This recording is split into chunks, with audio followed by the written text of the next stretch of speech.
Hey there YouTube and welcome on in. This stream's a little bit different than usual because we're playing a different game. It's called Wildermyth. It is a turn-based D&D style game that I've always loved. We went through the first chapter of a campaign, which are typically 3 to 5 chapters long.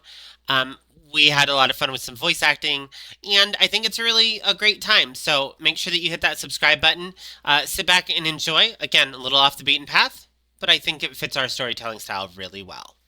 And let's start doing some Wildermyth here, everybody. Okay, so why am I doing this game? I love this game. This is actually one of the few games that I have 100% done, and I'm really sad that somewhere along the shuffle of computers and things, my save files did not get carried over. So you'll actually see some odd things where I'll have like achievements, but it won't actually have like I won't actually have any progress in the game. So there's a lot of really cool things in this game. It is a turn-based, like D&D style game. Uh, it's got kind of this like paper vibe, so all the characters look like paper cutouts. All the weapons are little paper cutouts. Um, and as you can see, it's got a ton of campaigns here. Oh, can you not just start a random one if you haven't done this one? Okay, fantastic. Like I said, with my current with the current shuffle of computers, I, for some reason, don't have any progress, even though I've done literally everything here. It's a little bit weird, but it actually works out so that, it's a pure, just, just install, ready to go copy. So my thought is, if we enjoy this, please, by the way, throughout the stream, if you are enjoying this, let me know. If you're not enjoying this, if this is super boring, I won't do more of them. But if this is something that would be interested in, I think it's really cool. It's an objective base. Like you're trying to get to the end of it. Once we get to the end of the campaign, we might start a new campaign. We might call the end of the stream. It doesn't really matter. Um, but if you are enjoying this throughout the stream, please, please, please do let me know because there is a ton of content that we could go through here. There are lots of stories. There's lots of other things. The other thing that I'm going to say right now is that I am wearing my glasses today, if you didn't notice, and the reason I'm doing so is because there is a ton of reading in this particular one. Now, I can probably do this most of the time and be fine, but there's just a lot of reading, and I plan to read everything that I can. I might even do some funny voices and things like that. If you see me just like fade off in the middle and I'm like, well, we're skipping this quest, it's because it's just a lot of reading. Um, I like the game, but I do think that the writer for the dialogue needed a kick in the pants and told to do it a little bit better. You bought the new test drive game that you're gonna try? Oh, that sounds fantastic, Virus. I don't know anything about that, but you're welcome to tell me. Um, when are you gonna try it? Let us know, okay? Um, as I was saying with this game, it does have a lot of like the dialogue. There's literally entire parts of dialogues. Yep, I see ads there, friend. There's entire parts of the dialogue where it's like, maybe, but maybe if maybe, but yeah, no. Yeah, literally that's their dialogue sometimes. We will try to skip through anything like that. All right. Um, you might be in ads, you might not be in ads. I have no idea. We're gonna go ahead and start this Age of Ulstrix here. So we could set it really, really high. We could set it really low. Let's stick with our standard adventure because it's going to be the thing. I don't know why this is saying pick mods. Oh, okay. Let's go ahead and disable all of this.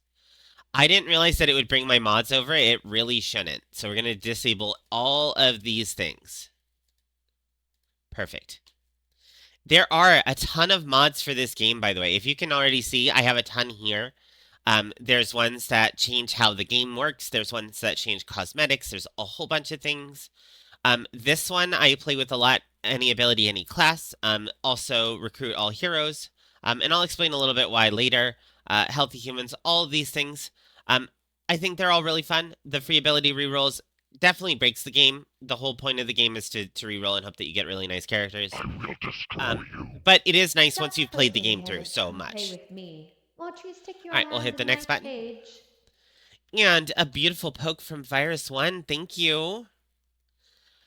So you start here. You've got these random characters. They've got a whole bunch of different things. They've got stats like speed. They've got histories. These hooks here can determine. Wow, why didn't she make any noise? Well, that's weird. There we go. Okay, we'll take a look into that. These hooks here can determine a couple things, including like some of the special quests that they'll get later. For the most part, I don't see a whole lot of reason to do anything but go with these randomized, except for this person. That's the wrong one. Reroll. Okay, hold on. Perfect. Okay. Oh, and a caught demon. Whoa. Hello, friends. If anyone wants to catch that demon, I'd really appreciate it here. Now, the real question is, what should I name this character? Read my words, Virus 1, 1980. Our duel will continue until you are just before my feet. Oh, he's a wordy bastard, isn't he? Um, Sorry. So, friends, what I was hoping to kind of do with this, by the way, is if I'll take a moment here. I'm naming a random character here, and I'll say, what should I name this character? And if you've got an interesting name idea, you can go ahead and pop it down in the chat. If I see something I like, I will just pick it. And that's how we'll kind of go from here. So, does anyone have any suggestions on this character here? They are going to be a warrior. Warriors in this game are, as their title implies, they're very strong, Oh, they're very beefy, another they're usually frontline question. You people. better hurry up and answer it. Excuse Otherwise, me. the other witchlings might get to you at first. Um, they tend to be frontline people. They can have a variety of different like frontline weapons. Um, so let's see. I feel like we need a really strong name. Now, when you're naming characters, what do you like to do to name them? It's a really good question that I like to ask. I usually like to have a theme here. So, for example, you can have up to 5 characters. I could do musical notes. I could do musical instruments. I could do the 5 elements. We could do a whole lots of things with these characters. Let's name her. You know, the name I've always liked is Cassandra. So we will name her Cassandra. What about this one here? So this is a hunter. Hunters are the sneakier characters. They are typically long range because they have like bows and arrows and things like that. They can be melee though because they can go invisible and then use a dagger for a lot of damage. Um, so something kind of sneaky. We have Cassandra here. Let's see. What should we name this character? Again, if anyone has any suggestions, you are free to shout it out. I'm thinking something stealthy look sounding. Like a Stephanie. Stephanies are stealthy, right? Yeah, that's right. Stephanies are stealthy. Okay, this is gonna be Stephanie. All right, and then we have one final character here. Let's see. This is a mystic. So mystics are spellcasters in this game, but this game does mystics a little bit differently. They have a really unique ability to interfuse with objects in the area, and then based on what you've interfused with, which is basically like a spiritual linking, um, if they interfuse with like a piece of scenery that's like a wooden bench or something, they can splinter blast people. If they interfuse with a fire, obviously they can throw that fire. They're very interesting. Also, I love that these are all romantics. There is a down here in the stats, there's this personality stat, which when you're playing through, you can pick whatever you want. I just did random here, so I think it's just kind of funny. If you say, for example, move this up here, it actually turns into something different. So this is goofish romantic. We'll go ahead and put snark back where it was, though. So we currently have the romantic coward, the snarky romantic, and the romantic loner. There are lots of romantics in this party. Let's also make sure that they are attracted to anyone. That's right. You can make them have your characters be attracted men, women, or anyone. Beautiful. You can also male, female. The non-binary option, I have to be honest, just kind of immediately goes to like I don't know. It's basically just female. The non-binary is just female. They didn't do any kind of more like androgynous, and I think that's a failure. Like, I really wish that these body types would have. Now you can say non-binary, and it'll just use the pronouns they them in the game, and then you can pick your masculine versus your feminine. But there's only masculine or feminine body types. There's not androgynous, which is a little bit sad. All right, we're gonna do that here. All right, let's name this character. Actually, I really like that their name is Star. I think that we're gonna keep their name as Star, but fix it down to actually Star. All right, if everyone is excited and ready, we're gonna try this out. Now I'm gonna say when I say try this out, I've actually played this game a lot. I have played this game 100%. I've played a lot of it. I know a lot of the stuff like you go this way, it does one thing. You go this way, it does another thing. But I'm trying not to do spoilers for people. And we are gonna see if it's a good fit for this channel.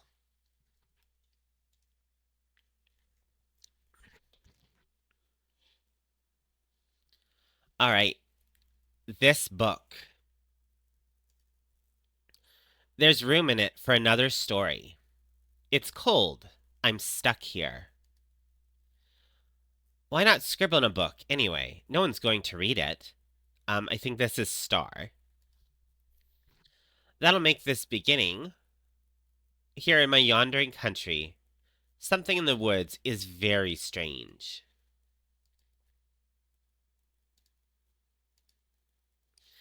Startled only by the rustle of mice among the thorn, a young woman named Cassandra takes several roads to the town of Rainy Eagle. New blankets, new candles, order a chair made, have the carpenter's kids deliver it. I'll be too cozy to move in my shadowless room next winter. I'll make everyone visit me. Ooh. Breeze is light that day. Birds are timid. In fact, the whole world is taking a breath, ready to leap in the sea. I'm there already, huh? Here's the hard part, getting Stephanie out of bed. Hopefully it's just her in there. Oh my gosh. And hopefully she's wearing clothes this time. Or else ooh, apparently Stephanie does things. She's okay, interesting. That's smoke. Flooding flames roost among the far-off rooftops. Wow, that's a tongue twister. Cassandra hurries towards the town, thinking of Stephanie, a young woman who she's known since girlhood. Ooh, here's our first choice. So, Does this amuse you? ooh, hello there. Torment me. Do not worry. When I am free, I shall give you a master class in torment. Oh, another question. You better hurry up and answer it. Otherwise, the other witchlings might get to you at first.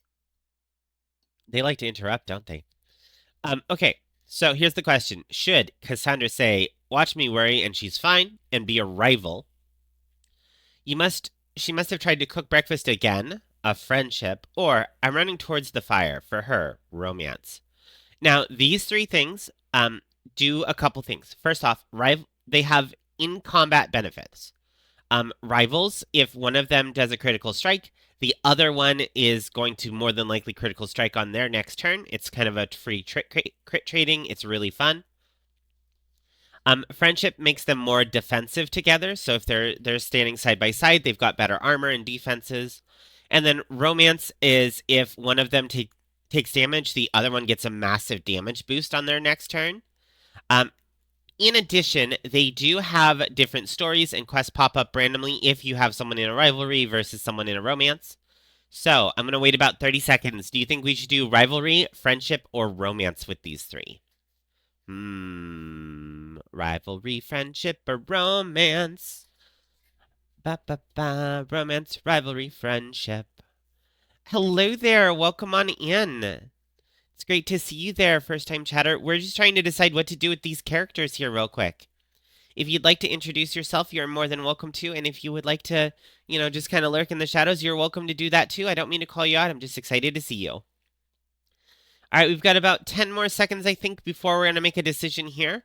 If anyone has a thought on rivalry, friendship, or romance, go ahead and shout it out. Otherwise, we're going to pick one and we're going to move on. Oh, yes, I do remember. Well, fantastic. How are you doing? We're not doing First Descendant today, but we will be doing First Descendant tomorrow. And then we'll also be doing First Descendant on Monday. I actually have a schedule somewhere. Here's schedule. Here we are. Yep. We'll be doing some on Friday, and we'll be doing some on Monday here pretty soon. However, hopefully you will enjoy what we're doing here. All right, since I don't have anyone shouting out, we're going to hit this romance button because I always want the two girls to be together. Stephanie, please answer me, Stephanie. This is again our character Cassandra there. Don't be dead. Oh, she is really worried for her. All right, this is where it gets into the turn-based combat. It's going to try and tell me how to do combat because it thinks this is the first time I've played the game. It is absolutely wrong, but it thinks that. Fantastic. So, yes, we can indeed. Anything in the green means that we're going to get another action. If you look at the top of our screen here, we've got these 3 icons. This is 2 actions and a swift action. There are special actions that are swift actions. Otherwise, everything is just a normal action. Movement is an action. Double movement from the green anywhere into this yellow will be a 2 actions and end the turn. And take the swift action if you have not used it. So, let's be a little bit cautious. We're looking for our enemies here. Ba-ba-ba. All right, a whole turn went by, nothing really happened. It is saying that we can extinguish these flames. It also shows that if we step here, we're going to take damage, so we're not going to do that. We can walk right up to this door here. Now, this is a special action here. See how it has the little feather down below? Swift action, once per turn. You can open it. So we'll go ahead and we'll open that. Her homestanding. It's all right. Breathe, Cassandra. Stephanie, fire out here. You're not sleeping, are you? And then so it's switched to the other character now. This is they might look too similar. We might have to change one of their hair colors or something so we can tell them apart. Cassandra doesn't know. What does Cassandra not know? Why is no one the door unlocks? Stephanie shoves it open. Let's see. Sometimes it's difficult to figure out which one speaks first. Fire? I caught wind of that somehow. Here, get inside. We hop on inside, slam the door. Your bow. Yeah, I'm not trying to shoot out the fire, if that's what you're about to say. Actually, there's... And then a bestial growl. Grrr. I'm sorry, I can't do one of those. A monster in the garden. So yeah, I'm very annoyed. Ooh, Stephanie's the one with snark, I think. So this is going to change. This dialogue here will actually change based on the characters. So Cassandra is this romantic coward. She's going to often sound very afraid in the fights. Or not in the fights, but in the stories. This is the snarky romantic, so she's going to be, like, sassy, like, yeah, I figured out there's a fire, genius. So yeah, I'm very annoyed. We'll burn it in here. Can we? I mean, we could. We could try and fight it. Right, so here's what I was talking about, by the friends. Like, right, so here, this is incredibly annoying to say, like, read out. Whoever wrote this dialogue needs to redo it a little bit. But anyway, right, so here, I've got some tools. You've always been, I mean, strong. So I'm thinking together, we could at least drive it off. Together. Mm-hmm. All right, this is another really, like, this is another choice. If anyone wants to say what they want to do here, they're welcome to shout it out. What I will... Oh, another excuse me. question. You better hurry up and answer it. Otherwise, the other witchlings might get to you at first. Don't mind that question there. I am, for this time, I'm going to grab this pitchfork here. Pitchforks just happen to be a better weapon for most things. Oh, I forgot to read that. All right, just stand... Let me stand in front of you then. This is Cassandra again. Perfect. So what's really nice is we can go in here, and let's take Cassandra and let's switch her hair color, just so we have a better idea of what which character is talking at which point. So you can go over here, and you can change these colors at any time. We can make her blonde. We can make her redhead. Let's do that. That sounds fantastic. So now, if we see the blonde, we know that we're talking to Cassandra, the cowardly romantic. We're going to go ahead and go here, and then this character is going to go here. When you see this little symbol down here, this means that they are walling when they're standing right next to each other. Doesn't do it here, does it here. When they are standing next to each other, they get extra defense, so if something attacks them, they can avoid, like they can take less damage. And we're actually going to wait, because we don't want to open that, we can't open that door yet. Cassandra's going to open the door. We still haven't seen our enemy, so we're going to kind of move out and around. There it is. Okay. This is trying to tell us how walling works. Fantastic. We can click this character, move on over here. And since this character is ranged, we'll take a shot. Oh, we don't seem to have any noise. Hold on, friends.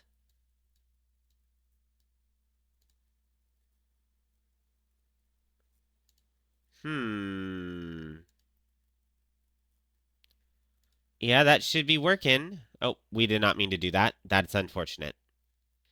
1 second. Why is there no... Oh.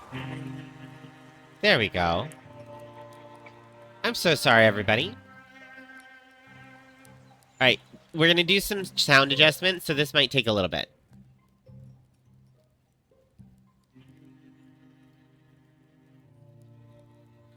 There we go, that's far more pleasant.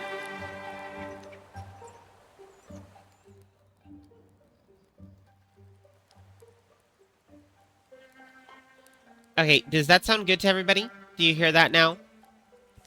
Okay, interesting. So we can move over here, and we'll take this last shot. There is things like dodging and missing in the game. And there we are. And then after every single one, you're going to get some XP, which is beautiful.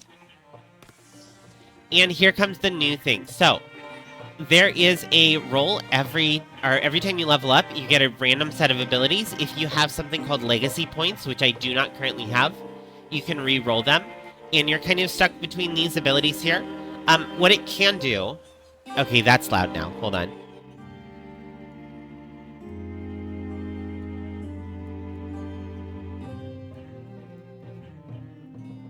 Okay, if that's too much, let me know.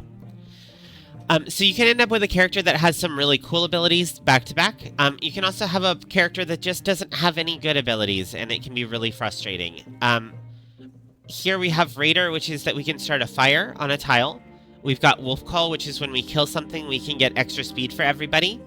And then we have Vigilance, which is this character specifically gets to have like extra reactionary strikes. And when you're in Vigilance, or when you have Vigilance, you get to do multiple reactionary strikes. Kind of like attacks of opportunity in like D&D and Pathfinder. Let's go ahead and take Wolf Call. I think Cassandra's going to be a Wolf Call. Well, is there anything that anyone would like to see? I'll wait about 30 seconds. Is there anything that anyone would like to see? Otherwise, I'm probably going to take Wolf Call on her.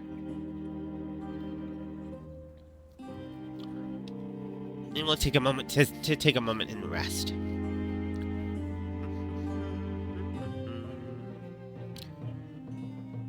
10, 9, 8, 7, 6. Sorry, that's really quick counting. Alright. Not hearing anything, we'll go ahead and say Wolf Call. Perfect. And then we've got our second character here. We can do Archery, which is when something attacks us, we get to attack it back. There is Piercing Shots, which means that it can deal more damage to armored targets. And then Jump Jaws are a special kind of like trap ability.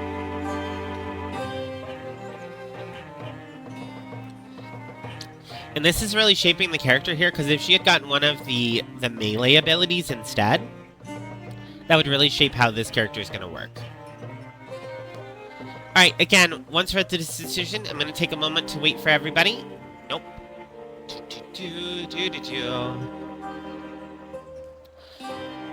Alright, I think we're going to go ahead and we're going to grab Jump Jaw on this character. And you get random little bits of... Wow. That just does not know how to be quiet. It, like, swells at random places. Okay. So bonus damage kind of adds to very specific things. I think more than likely Stephanie is the one that's going to get bonus damage later on, so we're going to go ahead and put it on her. Excuse me, Cassandra. You're about to get very popular. You're a hero. The creature's death is quiet. It seems to slip from a life stunned. Hazy from life in a stunned. In a few stunned, hazy blinks. Wow. Excuse me. They'll spend a piece of the day getting the flames under control. The damage isn't as bad as it could have been. Townsfolk emerge from hiding to fight fires and clear debris. Some full of curiosity, others visibly haunted by what they've seen. Star could be in trouble. And won't we be safer together? Come on, let's keep our word. Star. She's at the ruined tower by now, probably talking to spiders, or a ghost, or something. Or another deer monster. Star will be waiting for us. What happened today could be happening everywhere, couldn't it? Something about that tower, it just stuck in my mind. It's like when you get apple skin in your teeth. In your mind teeth? Yeah. Anyway, I think we said we'd meet her. We should. The tower's in the hills. You've been there. Yeah, once. Actually, looking at the tracks, they've come and they go that direction. Uh-oh. So it sounds like the monsters maybe came from where our friend Star is supposed to be. Cassandra and Stephanie followed the pounded path of monstrous feet, hoping for the best, dreading every possibility. Ooh, here's another option. So, is Stephanie the archer? Is she a rival with Star, or are they just friends? Because unfortunately they can't be lovers, probably because we picked lovers in the other option. Let's see, do we think they're going to be rivals or friends? Rivals or friends? Rivals are always funner than friends, right? Yeah. Okay. We're going to go with rival here.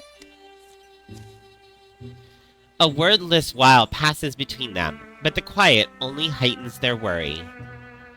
You know, I know you don't exactly get along with Star these days.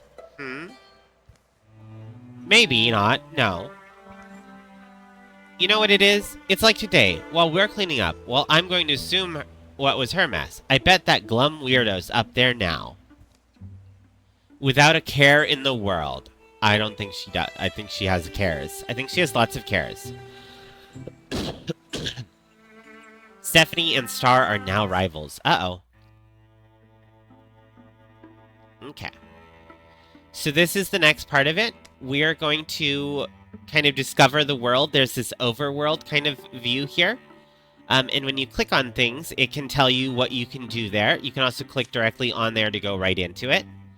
And then there's going to be travel time, and there's going to be days to complete. Every day that we're going through is going to tick another day up. There are these cards that make the monsters harder, and they will get more of them as time goes by. There's a chance for monsters to kind of go on a rampage, and that will go up as time goes by. And these heroes age. So right now, this hero is... let's see. Does it say age? I know that it says age somewhere, but as you can see, the retirement age for this character is 45. So as soon as they hit that age, they're going to retire from our game. They'll be available in different games, but they'll be gone from this one. Alright, let's send them off and let's see what they do. Now, to be fair, you don't usually lose a person mid-game. What you do is, once you get to the next chapter, you lose them. Virus 1, 1980. Do not test my patience, mortal. I am not here to have your amusement.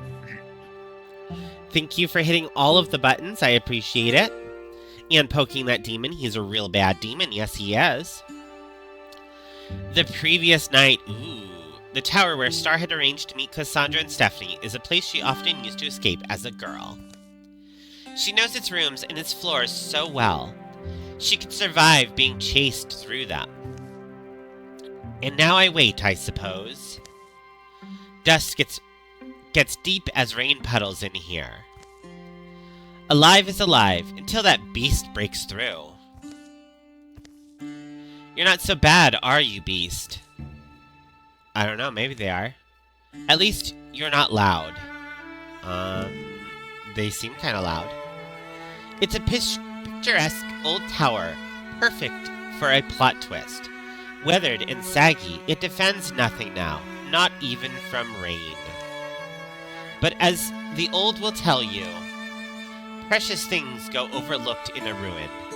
What lodges amid the bones of failure is often the dream that drove it. Ooh, I like that. I like that saying. And thank you for thank you for checking in with Mr. Willow-Whiskers. Yes, you are not you cannot be perfect. You are either Mr. Willow-Whiskers or you are not perfect. That book. Why have I never? Easy there. I guess you're wondering why I'm talking to myself, huh, Beast? I'm always wondering. Star bends to pull it loose. Ooh, something exciting. The book's heavier than its slender spine suggests. Wildermyth. Look at all this. It's full of strange stories, the folklore of folk long forgotten. The candlelit leaping strikes no significant bell. It's the weird story of a child watching candlelight against the ceiling and wishing herself through it to a far realm without grown-ups. Ooh. The Tears of Oak Man is a weird, rootless tragedy of a man made of oak who stood on a sea cliff and is eaten by termites as he waits for his driftwood love to wash ashore. The flotsam beauty floats forever past the edge of the incoming tide. Aww. The Rainy Eagle Boy. Hey, that's the town we're in. It's a tale of a blight-skinned man who drew things so feeling that they began to come true. He drew circles in a book and eventually fell through. Interesting. Star reaches the last word of the final tall tale. A few blank pages are left. Sorry, friends. This book. Something in her feels it's coming loose, but she can't tell exactly what. There's room in it for another story. It's cold. I'm stuck here. I think that'll make this the beginning. Here in my yondering country. The star writes, words are ready. Omens have formed in the fabric of everything, and she begins to recognize them now. Some are just misgivings. They crept through her body like the sourceless aches one wakes with. Others are more substantial. Now they seem lightning plain, a promise of thunder. For in the wild black woods where birds once belled are a hateful silence churns. Ooh. Pain lights Star's head. Subsides. I made it to morning? She lowers her bleary eyes. Her story lies in her luminous script. Empty pages have sprouted behind it. Why do I feel powerful? She pulls the spoon from her pocket, or she slides a branch from the rubble. Ooh. Do we want to fight them off with a spoon? Does a spoon seem like a good weapon to fight people with? Star kind of feels like an odd duck. I kind of feel like she would pull the spoon. Alright, we're gonna wait for just a moment. Should Star have a spoon or a staff? Spoon or staff, people?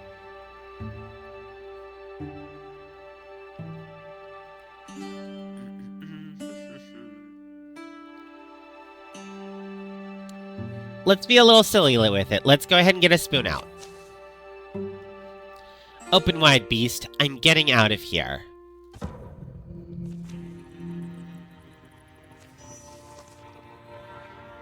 Oof. So, interestingly enough, I now seem to have the interfuse ability already. This is one of the few starts where they'll actually start you with abilities. So we can go here, interfuse with an object, then use the object to attack. Beautiful. Sadly, Virus, you can't activate the last starting word. We just have to get another person in here to do it. So I can interfuse with anything here, and it's going to show down and below. This says it can do a barrage. This says it can do a splinter blast. A bone lance. All right, let's throw a bone lance at them. There we go.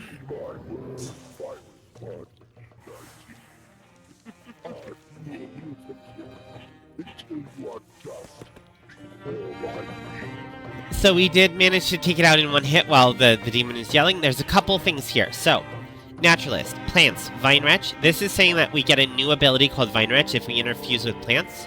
Tree, upon interfusing with a tree, we enter Grey Plane. Green Plane is stealth. So we can make ourselves a stealthy character if we get in a match that has trees. That's one of the biggest problems with the Mystic is a lot of their stuff is situational. I might not ever get in a match with a tree with her.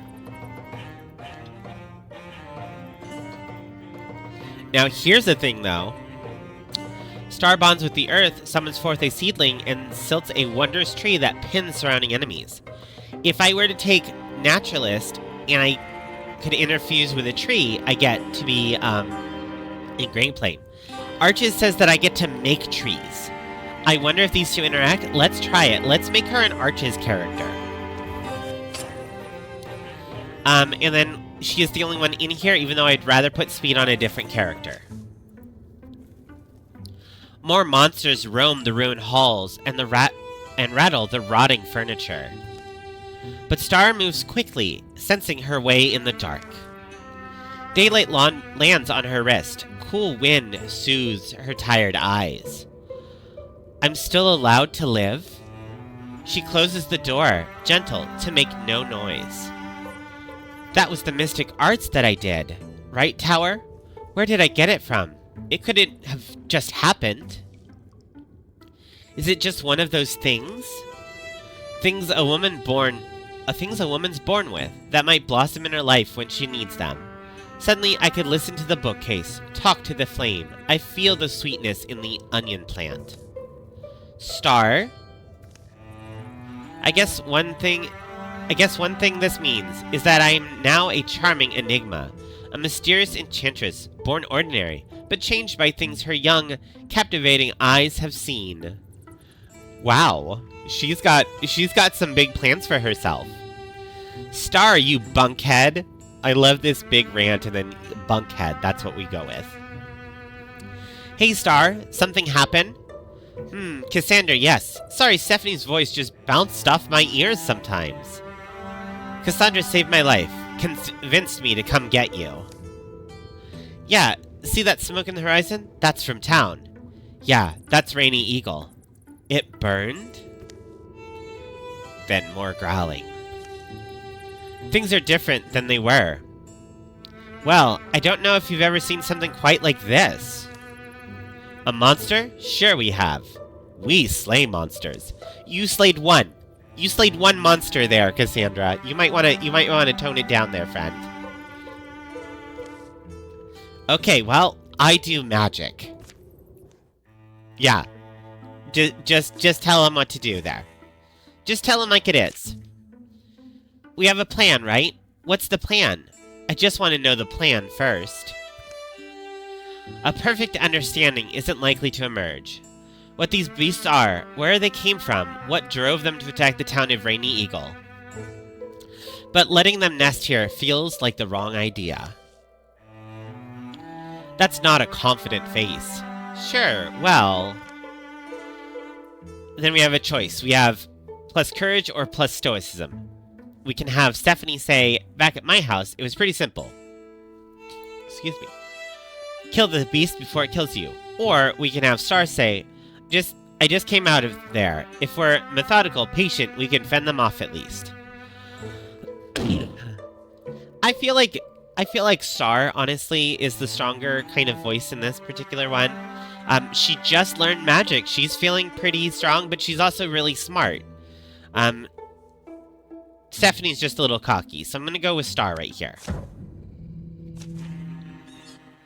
All heroes get armor and warding. Okay, so we're a little bit tougher. That's nice. So we can go over here. We can go ahead and open this door here.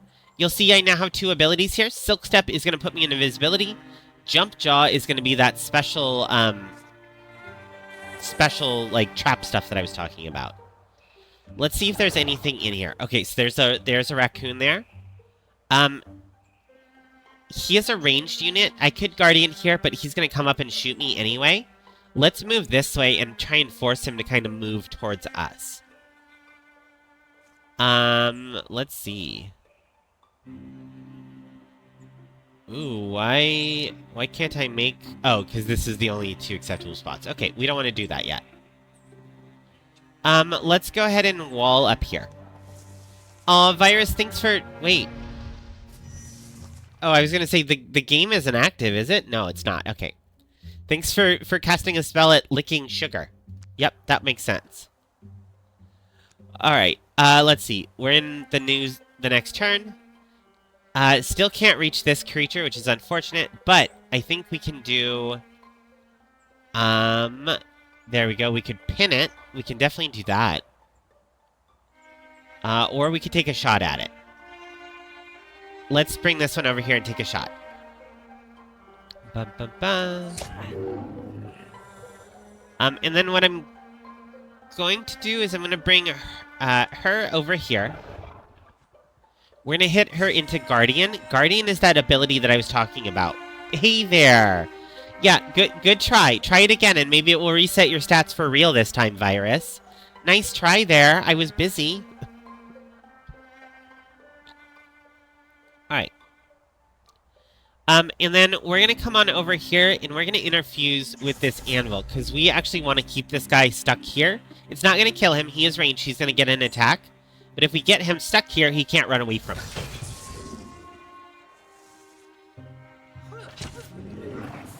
There's Cassandra doing a little bit of damage, and the raccoon does some damage back.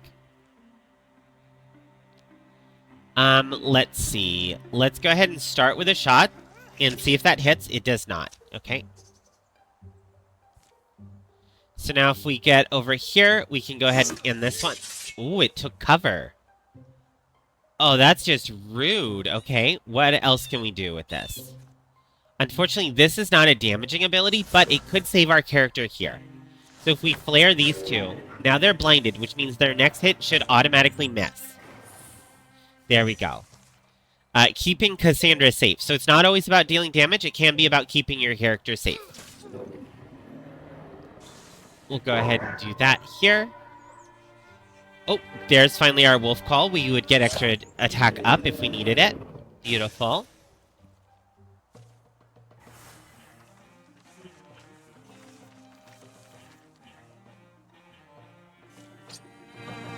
And we've got ourselves a hammer. Ooh, Cassandra wants a hammer. Yes, she does. The Golden Shatterer. I love the name for it. That's what we're going to call it. And we're going to put more bonus damage on Cassandra again. Ooh, look at that. Look at her little... Look at the little bear paw. I love that. Aww. The last misshapen creature folds its bones and dies. Blue fluid darkens the dust. Why is it that color? That's not regular blood. And it's not... And that thing is just calmly shuts its eyes. Hey, look at us. Look at what we did. Yeah. Day drops. Day rises. Dusk is sweet. The sunrise sweeter. It's not long before they clean the old tower up a bit. At least there hasn't been a storm yet. I dread all the leaks we've made. I always knew this morning would rise, when I'd gaze into the sky and see a destiny for myself. A destiny to inspire song. Stephanie, you're getting ahead of yourself again, friend. Let's not wait to be overrun. We're a company of heroes now. We'll walk the land. We'll fight. People need us. We'll give ourselves a name. Make sure it's one they'll sing. Sounds like you've thought about this. Name the company. Alright, so you name... Every time you do a company, you're going to name them here. So we could call... They're going to give 3 suggestions, and then you can do your own name. Will be called Braze Sigil. Okay, don't think that has anything to do anything. Dreamers of the Panther. Ooh. The Command of the Songs Overflowing. I don't know about that one. Alright, we can also do some random... The Army of the Horse. Okay, interesting. The Cloak of Era. The Wastrels of Fury. Mustangs of Autumn. Ooh. The Sellswords of the Plow. I don't like that. The Flame of Fortitude. Alright, does anyone have any suggestions on what we should name the company for this round? I'm gonna wait about a minute while I kind of scroll through these. If you see one that you like, shout it out. If you can think of one that you'd like to do, go ahead and shout it out. We'll see where it goes. The Order of the Open Palm. The Dragons of the Counterlight. Walkers of the Banished Secret. Ooh. Bandits of Grand Freedom. The Minnows of Raiment. The Brotherhood of the Hidden Swan. The Envoys of the Bright Mare. The Maiden Servants. Ooh, I don't like that. No, thank you. Wolf's Rage. Ooh, Cassandra does have Wolf's Cry. Are they really wolfy, though? The Fellowship of the Striding Order. The Wardens of West. Druids of the Celestial Cult. Crusaders of the Amethyst Spider. The Legion of the Fallen Fawn. Ooh, I like that. I think that's what we're gonna go with. This is our Legion of the Fallen Fawn. After that, the three of them are inseparable. Rumors are rampant. Heroes are needed. The world will be flooded in sorrow, but its defenders are joined by a fire that night. Here follow the tales of the Legion of the Fallen Fawn. You know, it kind of works too, because the first thing that we fought was a fawn. It is literally an animal taken over by an evil force. So I really like this name. Be Remembered. And it does look like we do have a monster attacking, so I'm going to take a little tiny break from the game here. Let's get a little, just a little bit of inspiration going for everybody, and we can see if we can take out that monster. Inspiration for everybody.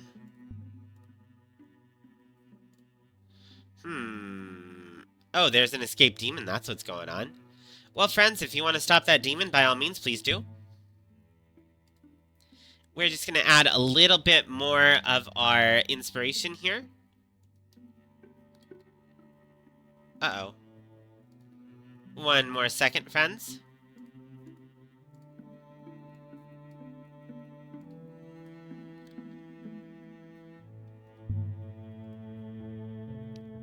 And our last one. Beautiful.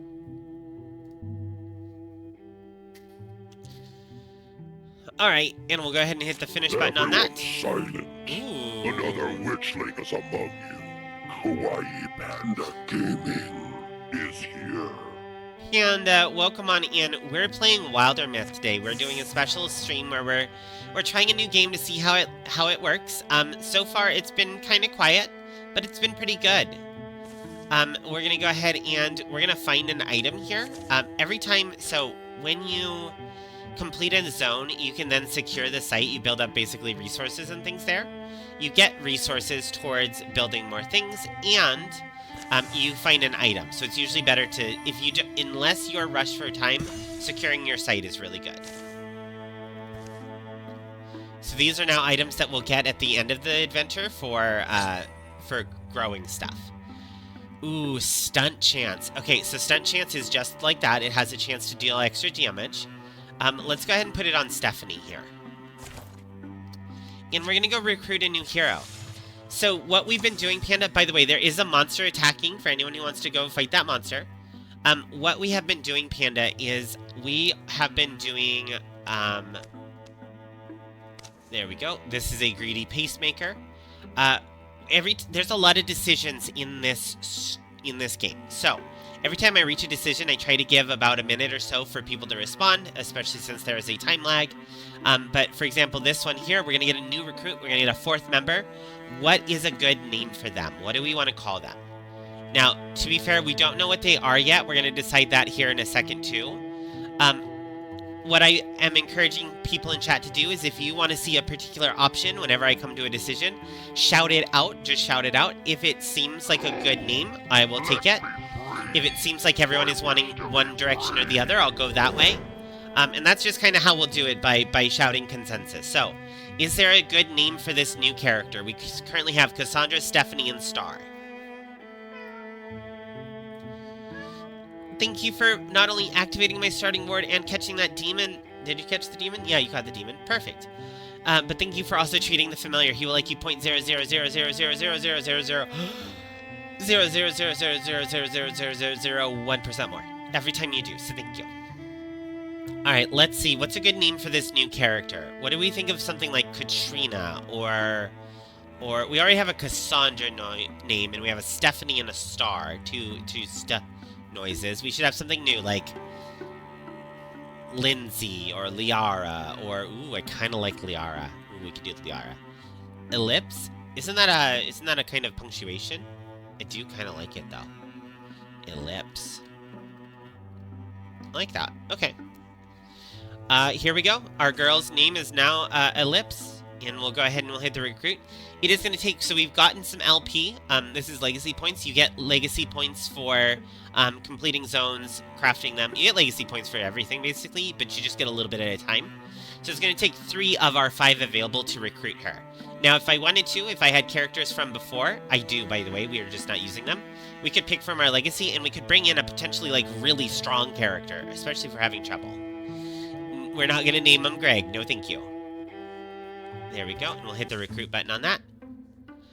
Alright. In good company. Are you worried that... Excuse me.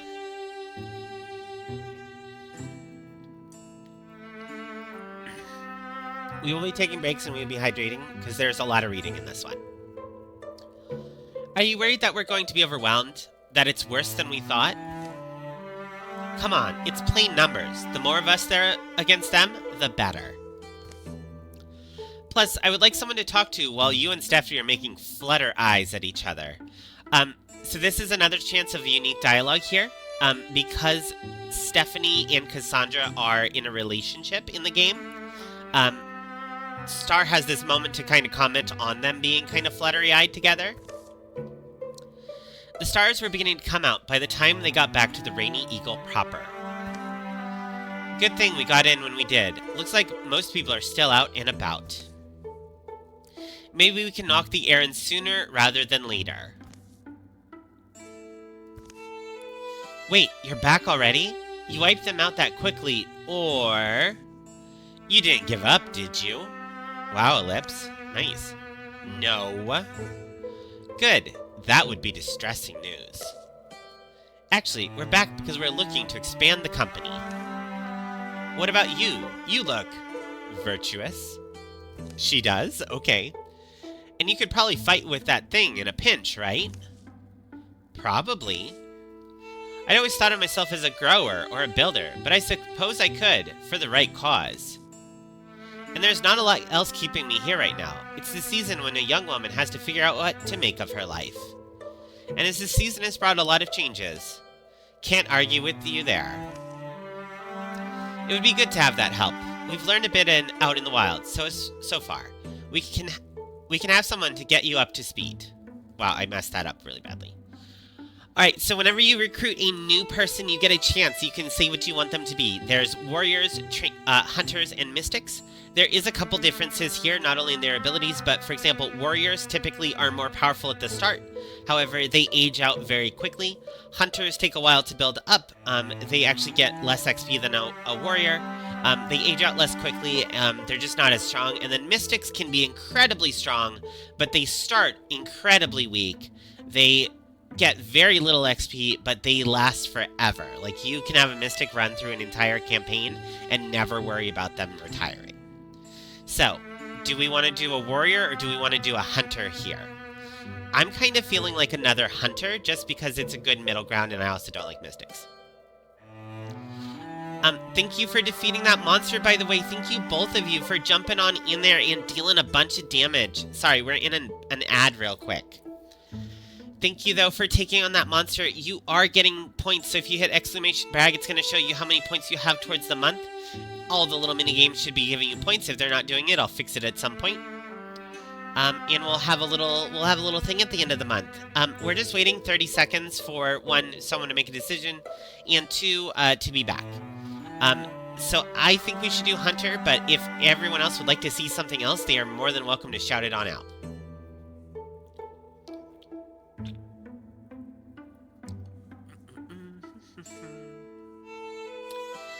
Alright, I think we're going to go ahead and we're going to call her a hunter. Beautiful. Now you do have to train her, so we're going to do that real quick. Notice my time is going up as we go. Welcome on back, and oh my gosh, apparently Virus Panda has turned into a mouse there. Panda, I really hope that bearded dragons don't eat mice. Alright, here's one of the things. Every time Ellipse goes in, kills an enemy, she gets to be hidden. Beautiful. Ambush allows her to drop, kind of like the warrior's ability to go into, like, an attack of up. And then Flash Cone is a blinding ability, like we did earlier. When I am free, I shall give you A master class in torment.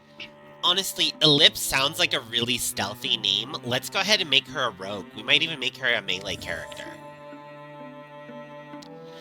So now we have a quest up here. Clear all hostile sites. Clear all hostile sites and scout Weaver Ring. So we're just going to move through and we're going to clear all of these things as we go.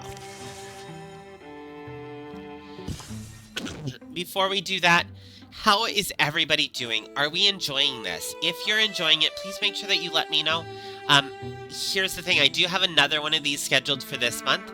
If it does not seem popular, if it doesn't seem like we're all having fun, if it's not fun to like jump in and say, do this or do that, that is okay, but it just means that we won't be doing more of it. So if you do want to see more of this particular game, make sure you're saying, yes, I'm really excited, yes, I'm enjoying it, definitely engaged, because then I'll know if it's something good to do again. The beautiful emote there, Panda. In addition, how are you doing today? Let's just take a... Excuse me. Let's just take a little story break here for a moment. Again, how's everybody doing today? I hope that you are all healthy and rested. I hope that you are getting the exercise that you need or you want to be getting. I hope that if you've got any plans for streaming, you have a lot of fun with it. Folks, please do make sure that you are following, at this point I'm fairly certain everyone is, but if you are not, make sure that you are following Virus11980. I'd really appreciate that.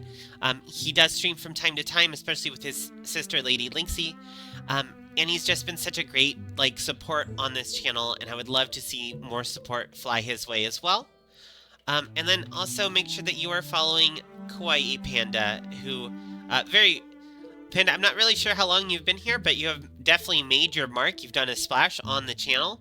I love that emote, I love that profile picture, which is done by, if I remember correctly, another regular here, Ruby Mitty, which has been really great. So, anyway, just wanted to take that break for a moment, kind of shout out some really cool people, ask everybody how they're doing. Again, temperature check, just again, if we're having fun, let me know. Pulling threads, here we go. Well, what about a spot to wait out the rain? Then somewhere even rain has forgot. Oh, thank you. Hydrate, witch, or suffer.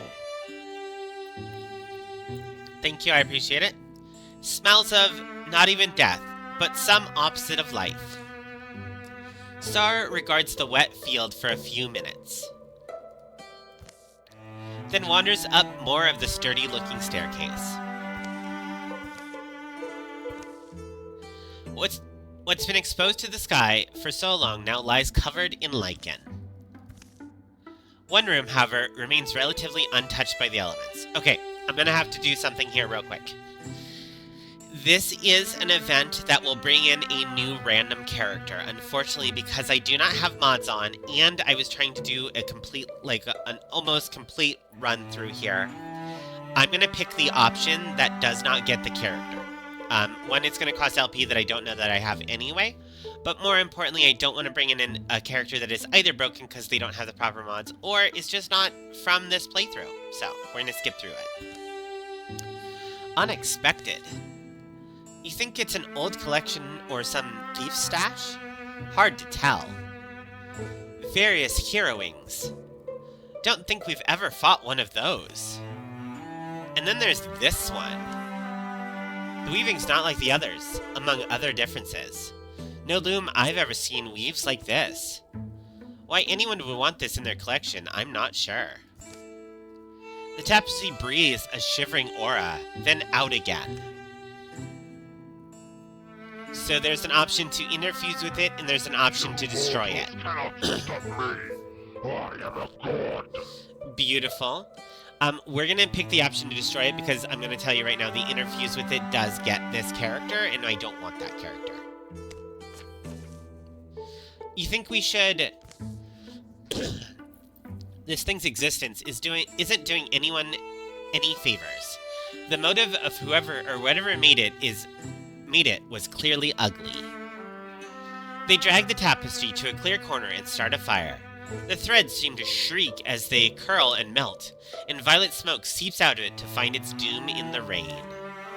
But after a time, the smoke changes. Oh. Thank you. About time someone did that. The figure disappears in a sigh of mist. Should learn to expect things like this. But for some reason, I never do. 2 legacy points. Beautiful. Okay, this is a field. So when you have this construction symbol, you can actually make an area that gives you certain things. You'll want to come up here and look and see what you need. If you're playing a general game where you are taking, an equal amount of hunters, warriors, and things, you need kind of everything. If you are playing a more generalized game where you're playing like 3 mystics or something, you might take a certain amount of things. Excuse me, you might take different things. You might want to like really go on fabrics or really go on spell thread. At this point, hide and fabric is really close together. I think I'm going to go ahead and do one of each. It does take a little bit of LP to do this, so you could skip through this and not take your LP. And we'll move onward.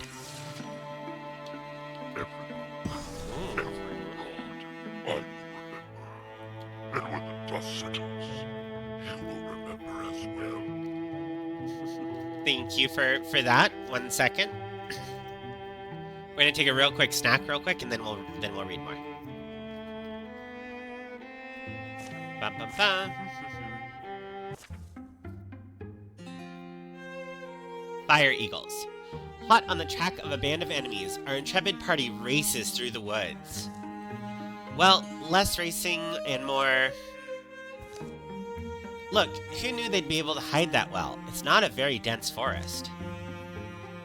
Does anyone hear them? I hear yelling. Let's go. I smell... burning? The woods are on fire. Yeah, I got that. The Legion of the Fallen Fawn rushed to put out the flames.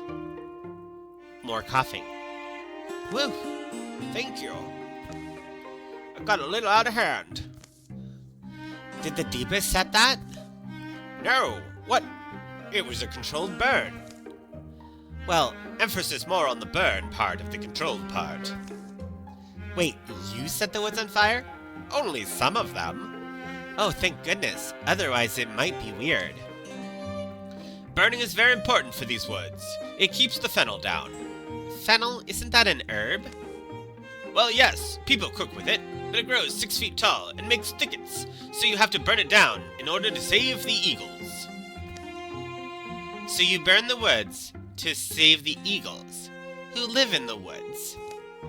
It's complicated. I can see that. Look, my name's Switch. I'm here researching fire eagles. Maybe you could help me. Are you setting fire to the eagles? No, they're very rare. So, you want us to hunt one and bring it back to you to study, right? What part of very rare was unclear? So, this is complicated. There used to be boars here, right? The boars were the only thing that would eat the fennel.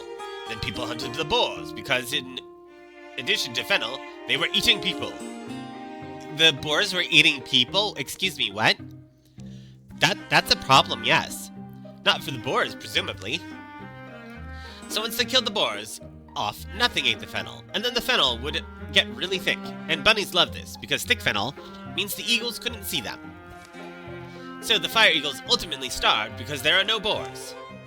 The food chain is a harsh mistress. I like bunnies. Not as much as the eagles did. Anyway, burning the fennel will keep the bunnies from being able to hide, so the eagles won't starve. But that's just the beginning. Now we've got poachers coming in to steal eagle chicks and selling them on the black market. And then we have 2 options. Anything to save the eagle chicks and... Right, but what's in it for us? Ooh. You've spent 31,425 points to poke the demon. Virus, that is insane. Yeah, that's a lot of points to poke the demon. I feel like you should get a medal for that. Hopefully you have enjoyed every single poke. There are plans to add more poke the demon responses.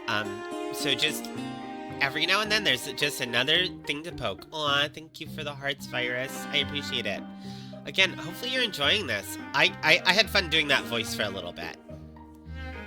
Anything to save the poor eagle chicks, or right, what's in it for us? Are we altruistic, or do we want stuff? Are we the typical D&D party that wants stuff for everything?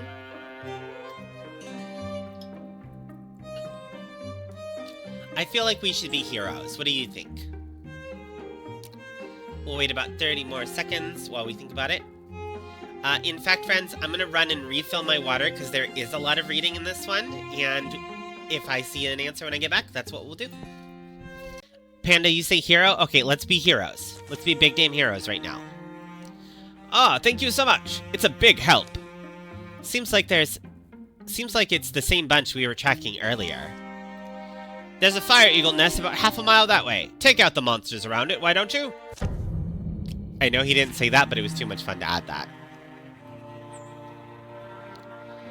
Alright, so this is a new type of enemy, by the way. You haven't seen them before.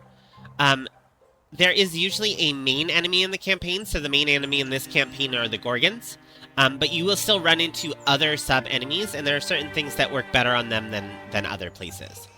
You know, Star hasn't gotten a chance to drop a tree on something. Let's go ahead and drop a tree here. So that one is now pinned. Interesting. So dropping that tree is actually a turn-ending action. We actually should have moved her first.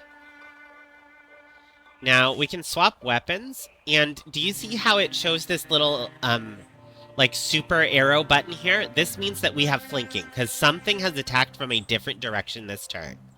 So we could come over here, we can go ahead and, because the knife does extra damage when you have the flanking, we can just instantly kill this person. And because we have the rogue special ability, when we kill them, we go into, or when we unalive them, excuse me, we go into Grey Plane, which is the stealth of this game. Wait, is she in Grey Plane too? No, surely not. Yeah, I didn't think so.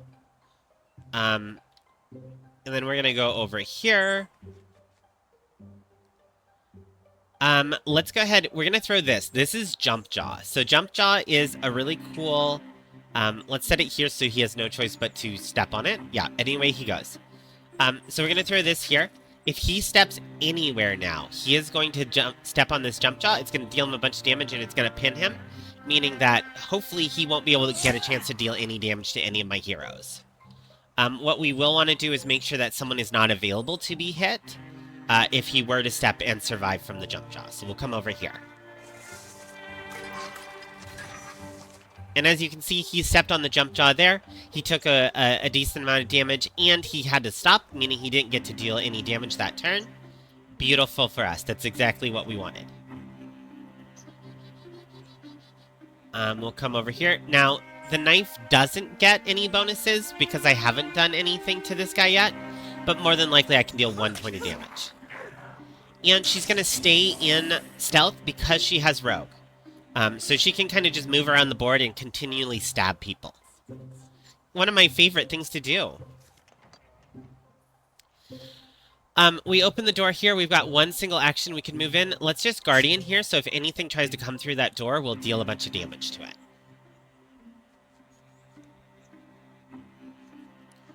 And then we're also going to go into hiding with this character. And where is our bad guy here? So there's another one somewhere on the board. It's more than likely around the back here, but we've got to keep looking for it. Now, one kind of nice thing is if you interfuse with, say, this area here, if you couldn't see here for some reason, you can actually see where things that you're interfused with. Making them really good scouts, too.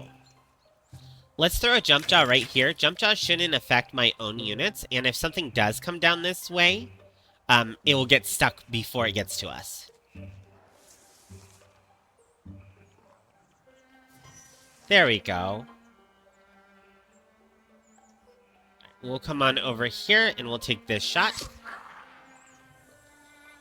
And then we can walk up here. Now, unfortunately, we didn't actually shoot it from enough of a side to get the flanking bonus on this guy. But we can go ahead and just stab him with our dagger.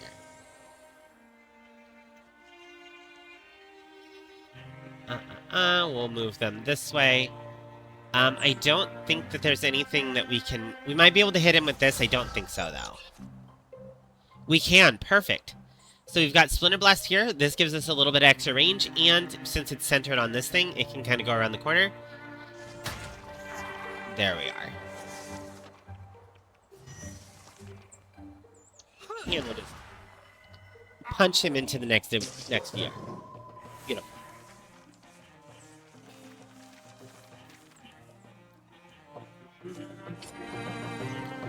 So this is a secondary sort of offhand weapon. You can give it to certain characters. We could give it to, say, Ellipse here, who were already using this, and it will give her an ability to throw a knife, potentially dealing lots of damage, especially if she can get flanking. It's going to give her a ranged attack. So that's pretty nice. Oh no! What is that thing? Is that one of the eagle chicks? Are we too late? What? What? Sorry, it didn't balk there. Oh. Oh no. I think it likes you, Ellipse. Let's see what Switch has to say. So we cleared out your poachers, but I think they'd already gotten a chick. We're gonna get a fire eagle? Yes, we need one. Is it too late? Have we handled it and now it smells wrong and its mother won't take it back? That's actually a very sad thing. Don't be ridiculous. Fire eagles have no sense of smell. So then we can put it back. And it will stop hugging my leg and setting my socks on fire? No. What? That's not a fire eagle. That's a fire chicken. The poachers probably brought it along as bait. So, what do I do with it? I mean, they're pretty good in a mushroom sauce with some leeks. Don't eat the chicken. Anyway, thank you for helping with the poachers. So, what are you gonna do, Ellipse? We have, well, I can't leave him here. What? That weirdo will eat him, or we'll set him free a ways off from here. Does Ellipse get herself a fire chicken, or does she set it free? I mean, fire chickens are fun. They are cute. We like fire chickens. I kind of want the fire chicken. Should we keep the fire chicken? Let's do some inspiration while we're thinking about the fire chicken. Aw, thank you, Panda. I appreciate it. Getting the inspiration going.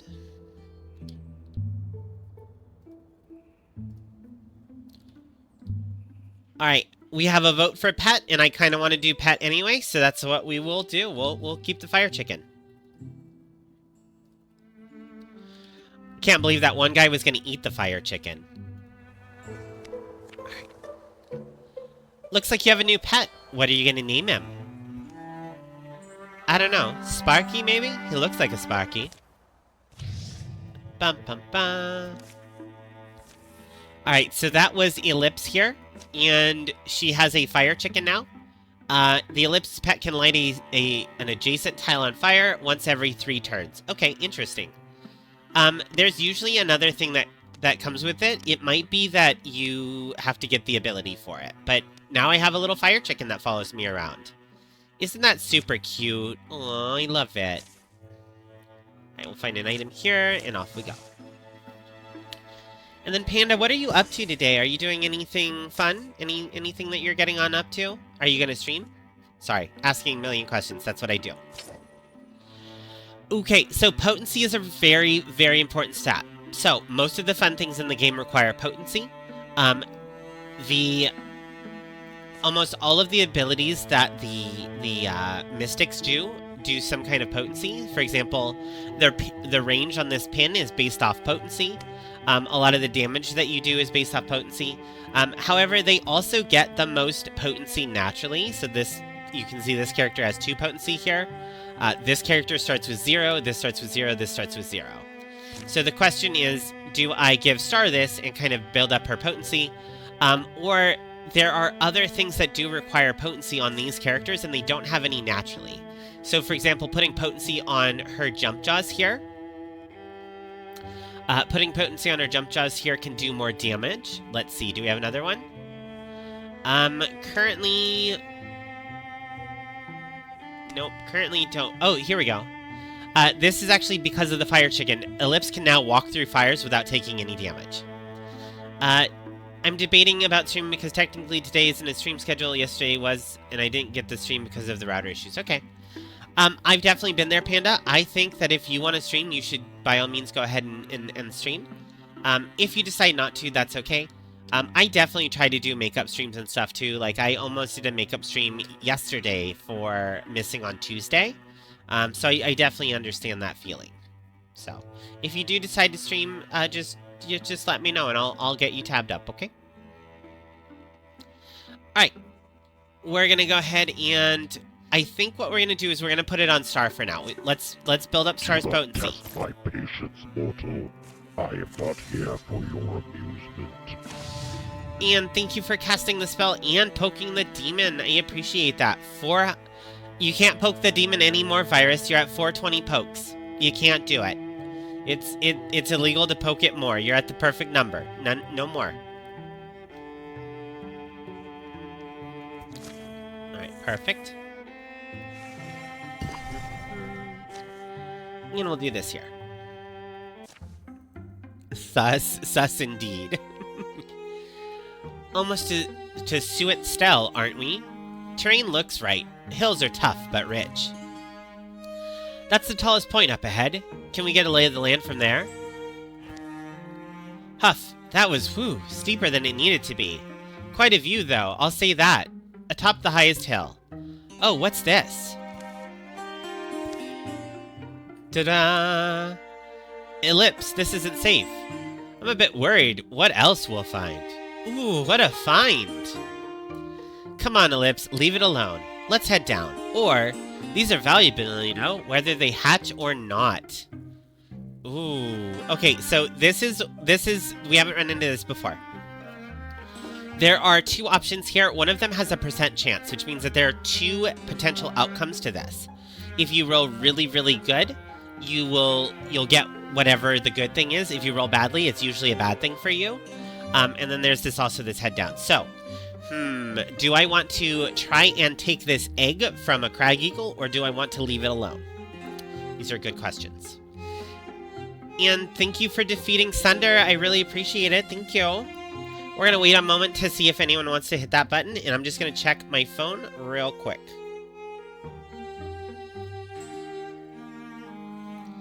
Sorry, folks. I really do try to avoid checking my phone.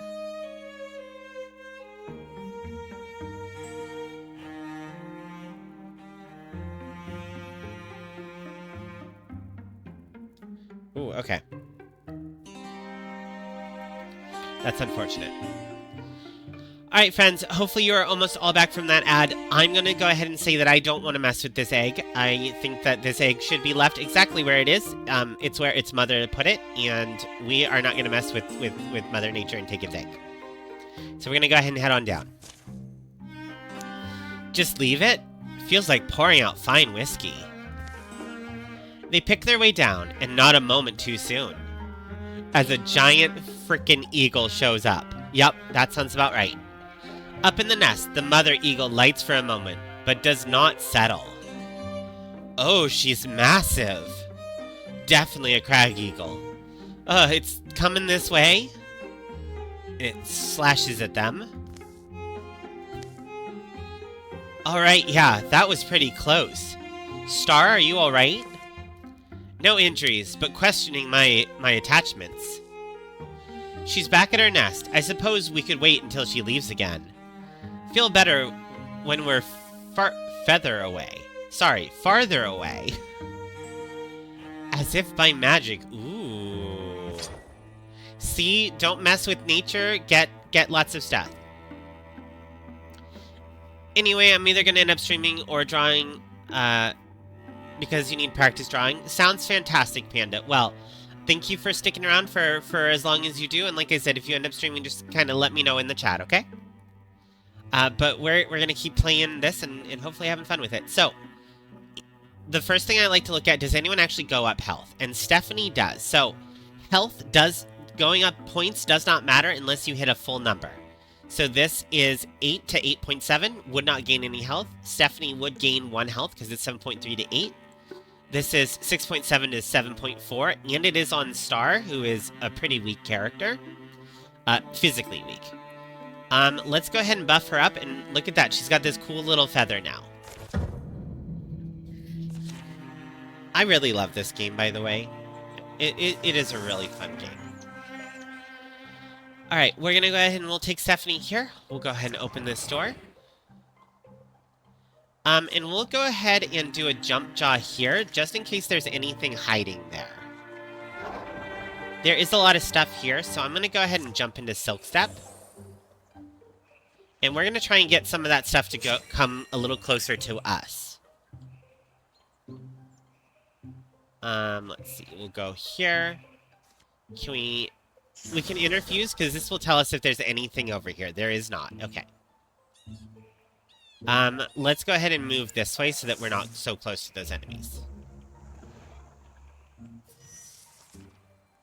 Alright, unfortunately still can't reach. However, if I swap weapons here, I might be able to. Yes, I can. Look at that. So, the pitchfork is a spear, and spear has longer range, which means that when I swap to this hammer, I can't hit this target. But if I swap to this pitchfork, which is a spear, I absolutely can. Then we can take this character in here. Beautiful. And, oh, so we've just made a mistake here. I forgot daggers cannot hit on a diagonal because they are even shorter. So if I had gone here, I could strike with my dagger. Instead, I'm going to have to throw this throwing knife if I want to hit this character. I can, however, you get, I think, 2 of these per, so you can go backwards and say, whoopsie, I really didn't mean to move there. But see how it's grayed out now? Like, you only get to do it one, or sorry, see how it says, undo move, 1 remaining? That's because I only get so many of those per game. So let's go ahead and we'll grab this character here. We'll move her into this spot, and then we can hit with this knife here. Now, I'm actually going to, yep, we're going to just hit with this knife. Beautiful. And we'll remain in stealth because we have that ability. There's probably more enemies in this door. I really don't want to open it quite yet. Or maybe I do. I did not. I regret my life choices immediately. What can we do here? We can retreat. That's what we're gonna do. That's unfortunate.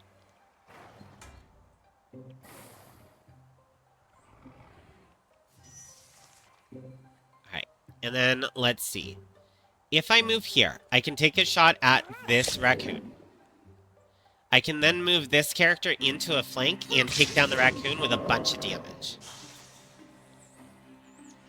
And then for Cassandra, if I move her in here, she's not going to be able to go into her proper mode. I am not here for your amusement. She won't be able to go into her proper mode, but at least she'll be in front. And now she can go over here and take this swing. Beautiful. We'll move in here and take a shot. And then, look at that. Look at all this movement here. Because Cassandra got a kill, everybody got 2 more movement because of Wolf Howl. And because I have a throwing knife, we can just destroy that kit there. Perfect. And thank you for poking that demon and for asking Mr. Willow Whiskers his wisdom. He loves to give it out even though it's not terribly useful wisdom. Apollo Yarn has so many uses, they have no clue what it is, but they like to play with it. Aww. Oh, this is perfect. So this is a level 1 armor. It gives a little speed, armor, and dodge, and we can put it on any character. Since this is my melee character, I'm going to put more armor and dodge on her, and there we go. And it looks like I have another demon escape. Oh my gosh. Demons are escaping left and right. Yes, they are.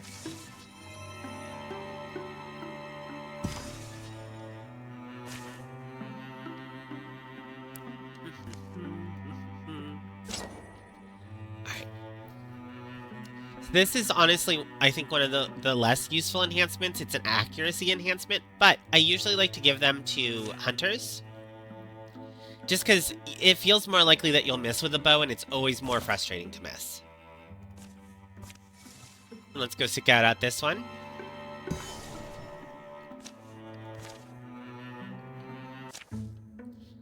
The Great One. Not that I care too much, but shouldn't Star be back by now? Think something's got her? This peddler may know. Oi, peddler woman! Who? Excuse us, peddler woman. We're wondering if you've seen a lady pass through. She's kind of mystical looking. Well, firstly, I'm not selling anything. Couldn't have been any time in the past couple days. Where are you coming from? Small village near here used to be called Slackledge Tannery. It's not... Slackledge Tannery's where she was headed, giving it a look, but you never saw her? Sorry, no, but listen. Folks have been disappearing back there. I don't know what's gotten into them, but it's not safe. I've packed my things and I'm heading out. Your friend, well, I hope you find her. The woman and her cart roll along. How useful, thank you. Maybe something really did get her, huh? That's possible, I guess. Then we get her back. Come on. Later. Anything? No, you? No, it's a little village, but I doubt they've all packed up and left. From the gully among the rocks rises the brief gust of voices. Hear that?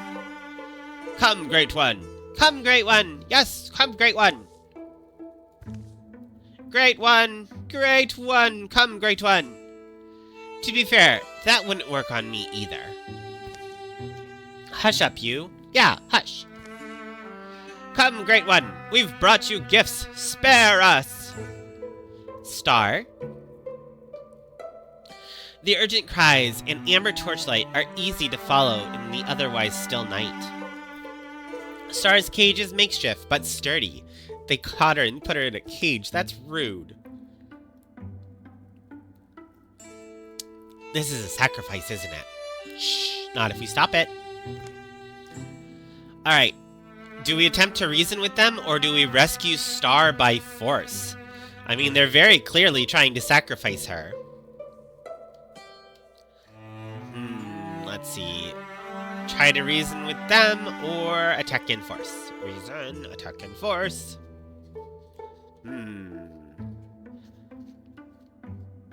Like, they're very clearly sacrificing people. This can't be any good.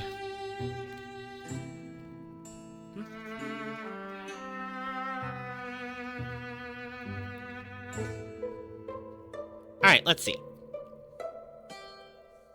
I think, though, we are heroes.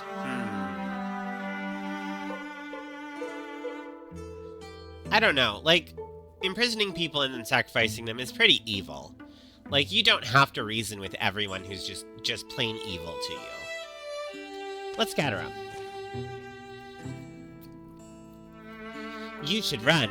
See that sad husk person you've locked up? Well, she's mine to deal with, not yours. Oof. Oof, we're getting the strong rivalry tension going on there. Or is it something more? Ooh, is it a love triangle between our original three? Are we only pretending to be rivals because we're jealous? No one step closer. The Great One demands sacrifice. All our lives are at stake. Wrong. I think it's just yours. From within the cave, a blue glow grows, and a hungry growl echoes. Idiot, now it's too late. We can only hope it will sate itself on you. Township Tyrants and the Great One. Now, this is one of those times where it actually... Oh, excuse me. Read my words, Virus 1, 19. Our duel will continue until you are just before my feet. So this is one of those times where, because we picked one option, we don't actually have all 4 characters. We're gonna have to... Oh, why does it say it can't update? That's not right. It's lying. It should be able to update just fine. We don't have one of our 4 characters because of the choice that we made. And that's just kind of how this game works. So let's go ahead and throw a jump jaw in front of this crowd here, because we really want them to step on it. We can't hit anything for some reason. That sucks. We'll just go into Guardian here. We could actually do another jump jaw. It's just going to take another one of our resources, but if we do that, now it's overlapping. There's no way they're getting to us. And we'll take our shot here. Now, we could go up here and deal a lot of damage, but that's going to put us in a bad position. So we'll go ahead and we'll jump jaw, or we'll silk step over here. Beautiful. So now we've got Wolf Call. We're actually a lot faster. These haven't been hit yet, so let's go ahead and we'll come step over here and we'll take a shot.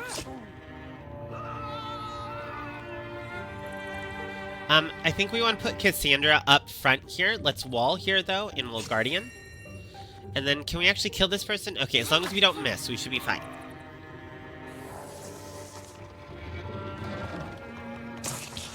Oh, he's a biggin. Oh, boy. Alright, we'll go ahead and come on over here and take a hit. Now, if we bring Ellipse around the side here, yeah, so we're gonna get this special damage here. This will probably kill. Beautiful.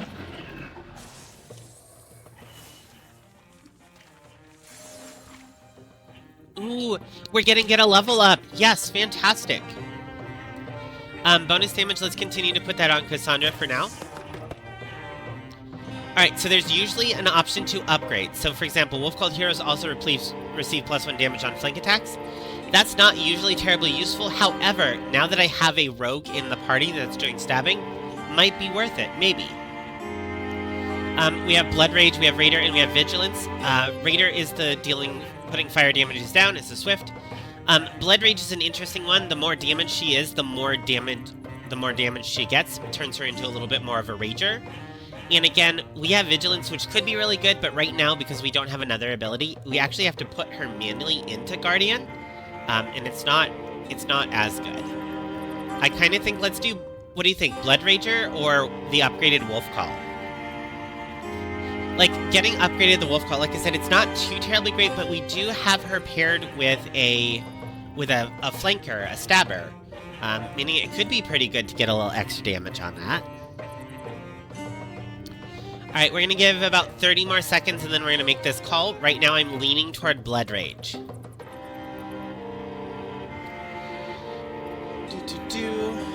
Okay.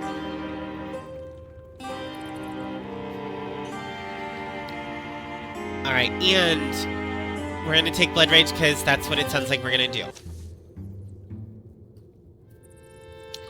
The Great One is extinguished, reduced to ash. The fools who fed it on the flesh of the innocent have paid with their lives. Star and the rest make a wary return from the cave in the gully. You're a true friend, Cassandra. I want you to know I'm grateful. Star, did we rescue the wrong person in the dark? You sound friendly. Well, why not? Aren't we friends? Kind of. Dawn climbs on the distant hills as a young man approaches. Let me be the first to thank you, strangers.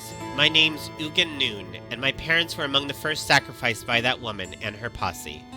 All of us wound up under their thumb. None of us, now that they're gone, I think all of us are going to pick up and leave these cursed stones behind. I get it. Sometimes forgetting is the only way forward. You're welcome to take what we can't carry. Use it well, and remember that you'll always have our gratitude.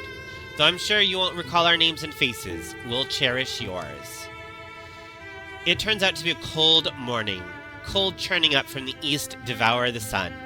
Star and the others head out after salvaging some of the things that the villagers leave behind. The lair of the Great One will be overgrown with weeds, and the atrocities committed there will one day pass from memory. The bones of those abandoned buildings will long stand as a testament to the danger of fear, the poisonous desperation it breeds. And we get some supplies. That's one of, like I said, this is one of the things that I really do like, because there are some really great story moments in it. Like, I was getting chills reading that. Like, that was a good story. Alright, we're gonna go ahead and we're gonna hit the block. Block is actually probably even more useless. Let's go ahead and put this on... let's go ahead and put it on Ellipse for now, because she is really squishy. If we can do anything to have her avoid taking damage, we're going to. Alright, and here we are. We've got 2 more zones before we finish off this chapter, and then it will move into a second chapter.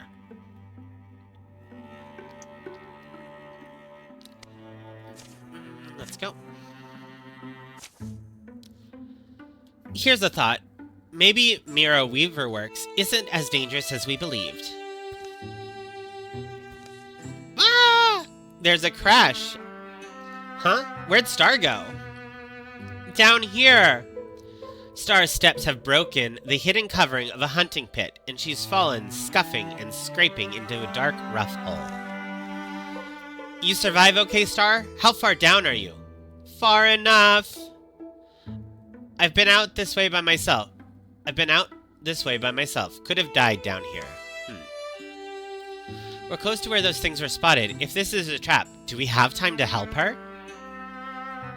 And then we have Ellipse saying, with a 95% certainty, give me a second, I'll jump down and help her. Let's be methodically safe. Tie together a rope or something. Question. Okay? You better hurry up and answer it. Otherwise, the other witchlings might get to you first. And after saving Star from the Great One, Stephanie's like, or maybe we leave her down there to act as bait. Okay. Do we let Ellipse try to jump down there and help her real quick? Do we do the safe way, or do we use her as bait like Stephanie wants to? Alright. Jump down, methodical, or bait. In the comments, or in the chat, you're welcome to jump on in with what you want to do, and then we'll see where we go from there. Stephanie is such a rude person. Let's just leave our companion down there as bait. That will be fun.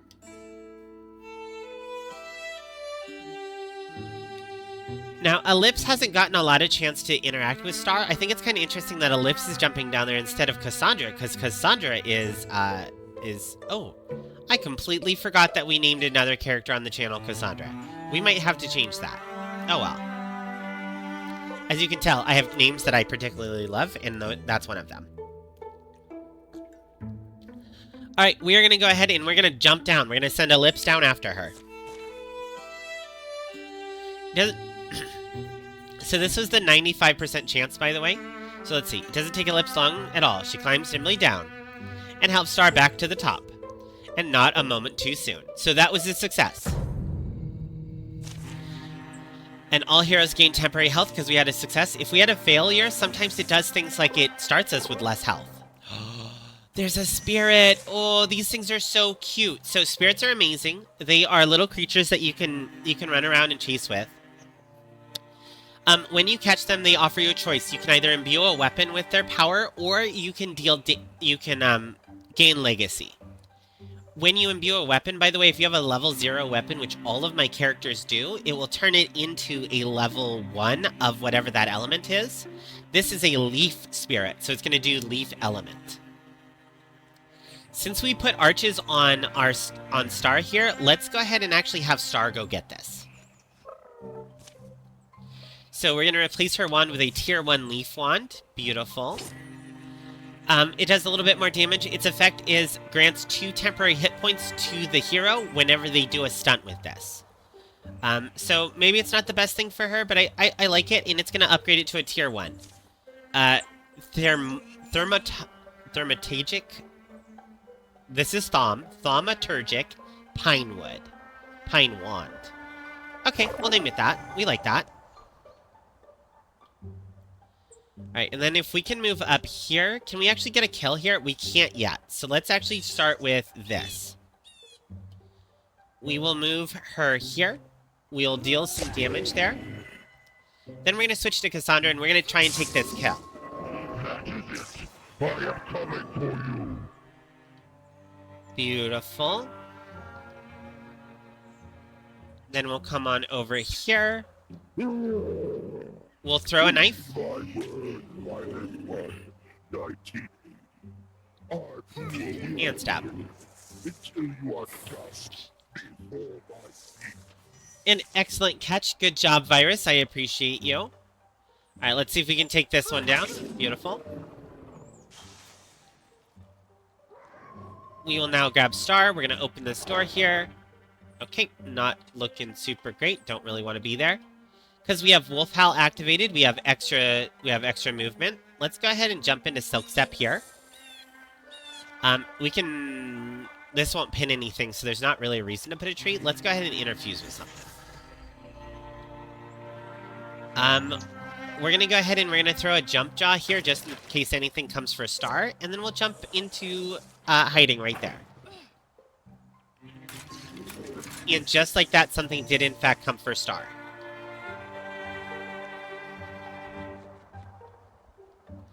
So, because nothing has attacked this yet, we're not getting a lot of extra damage. Let's see if we can fix that. We might be able to do, if we do arches here, that will do a pin and it will make it count as being, let's see. We could also look for a Splinter Blast. Let's see. Can we get both of these with a Splinter Blast? We cannot. Okay.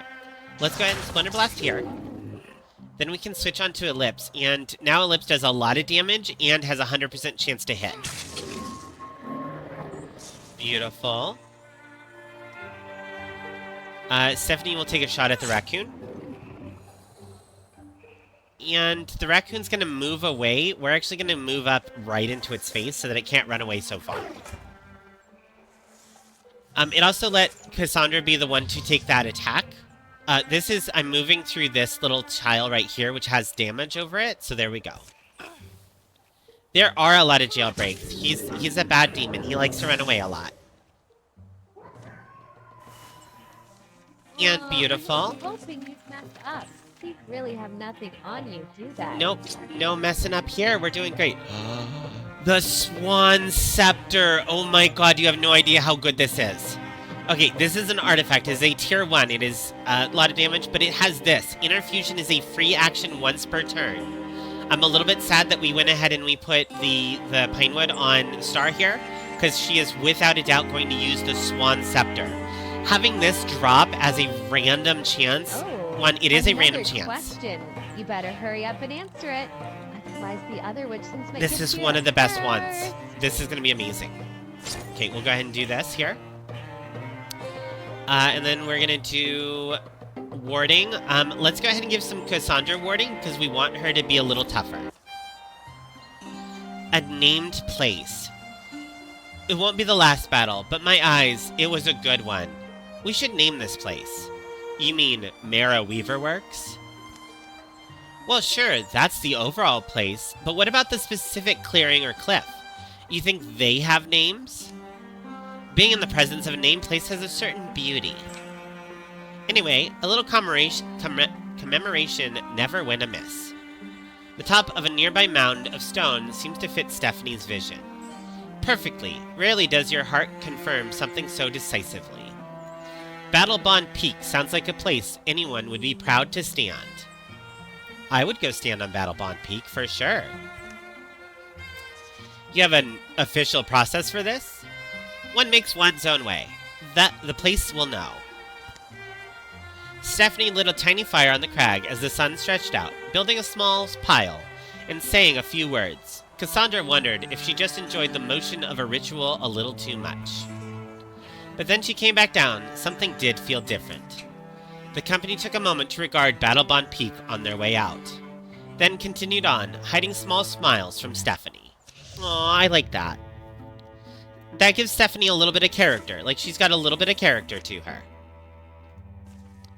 And we'll find an item here. Folks, this is going to be the final one in this chapter. I'm going to go ahead and go through it. Then I'm going to take a 5 to 10 minute break, where we will discuss if we are going to continue onward or if we are going to switch to a different game. Just kind of based on how everyone's feeling. And we'll grab some accuracy here, and we'll put this on her. So now this is the main mission. This is going to be the same every time, although once again the characters are going to change a little bit of how it reads. Yondering Town. None of us knew what had changed the beasts who roamed our wilds. We knew something lived inside them.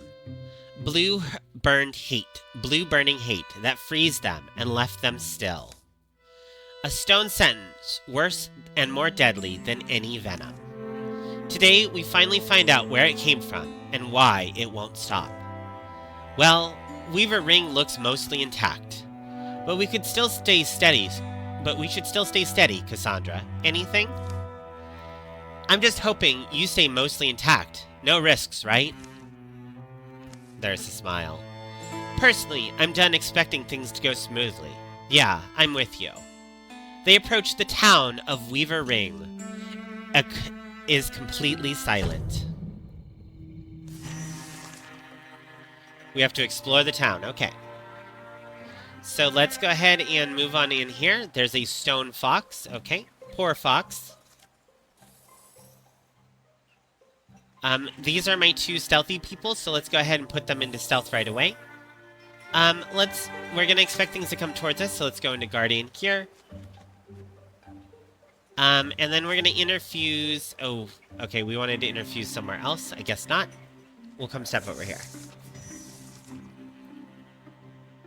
Definitely not seeing anything. Oh my gosh. Still market. We shouldn't be here. We need to leave. All at once? How many more are there? There's tracks. They go up to that barn door. This gets better and better, doesn't it?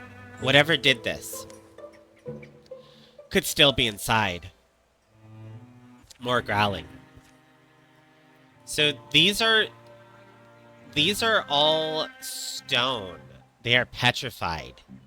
Something has turned this entire town into stone. Let's start opening some doors and seeing what we've got.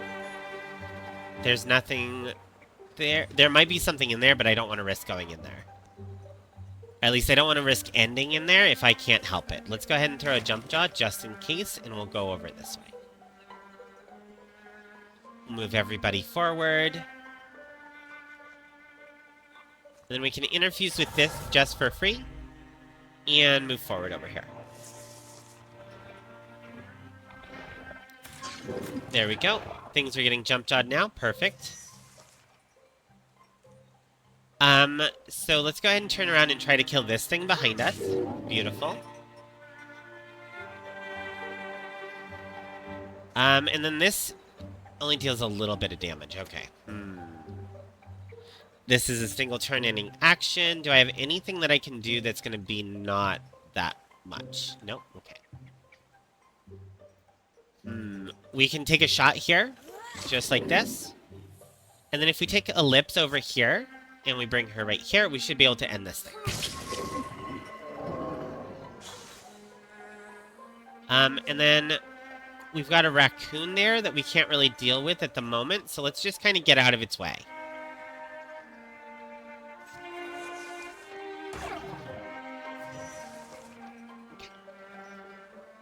We will come down here and we'll take a shot at this raccoon. Beautiful. Oh, another question. You better hurry up Let's and open answer this. it. Otherwise, the Beautiful. other witchlings might get to you first. And we'll come over here, and we'll take this shot here. We should have moved this so that we were a little further up. And we're going to keep moving towards this barn door here, even though I've got a really bad feeling.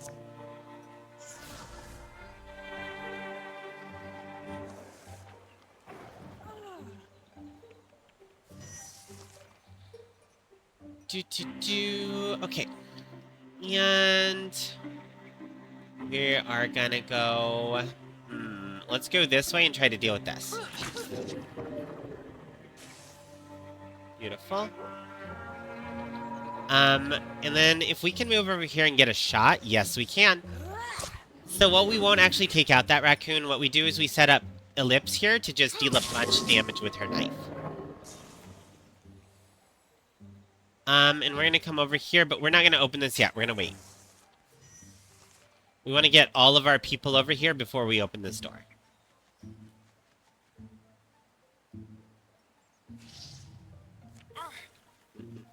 Beautiful. Cassandra here is the one hold up. And we'll wait. Now, the only real downside to doing it the way that I did lose my wolf call, which is not so bad. We just really didn't want to open this door and end up having like a really big bunch of enemies. Since there's no time limit, we'll just end our turn here. Beautiful. And then we'll have open door. Beautiful. Ooh, look at that big scary Gorgon thing. Ooh, rough. Let's go take that out.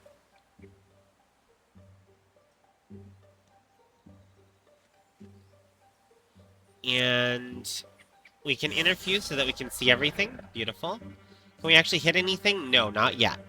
That's unfortunate. Okay.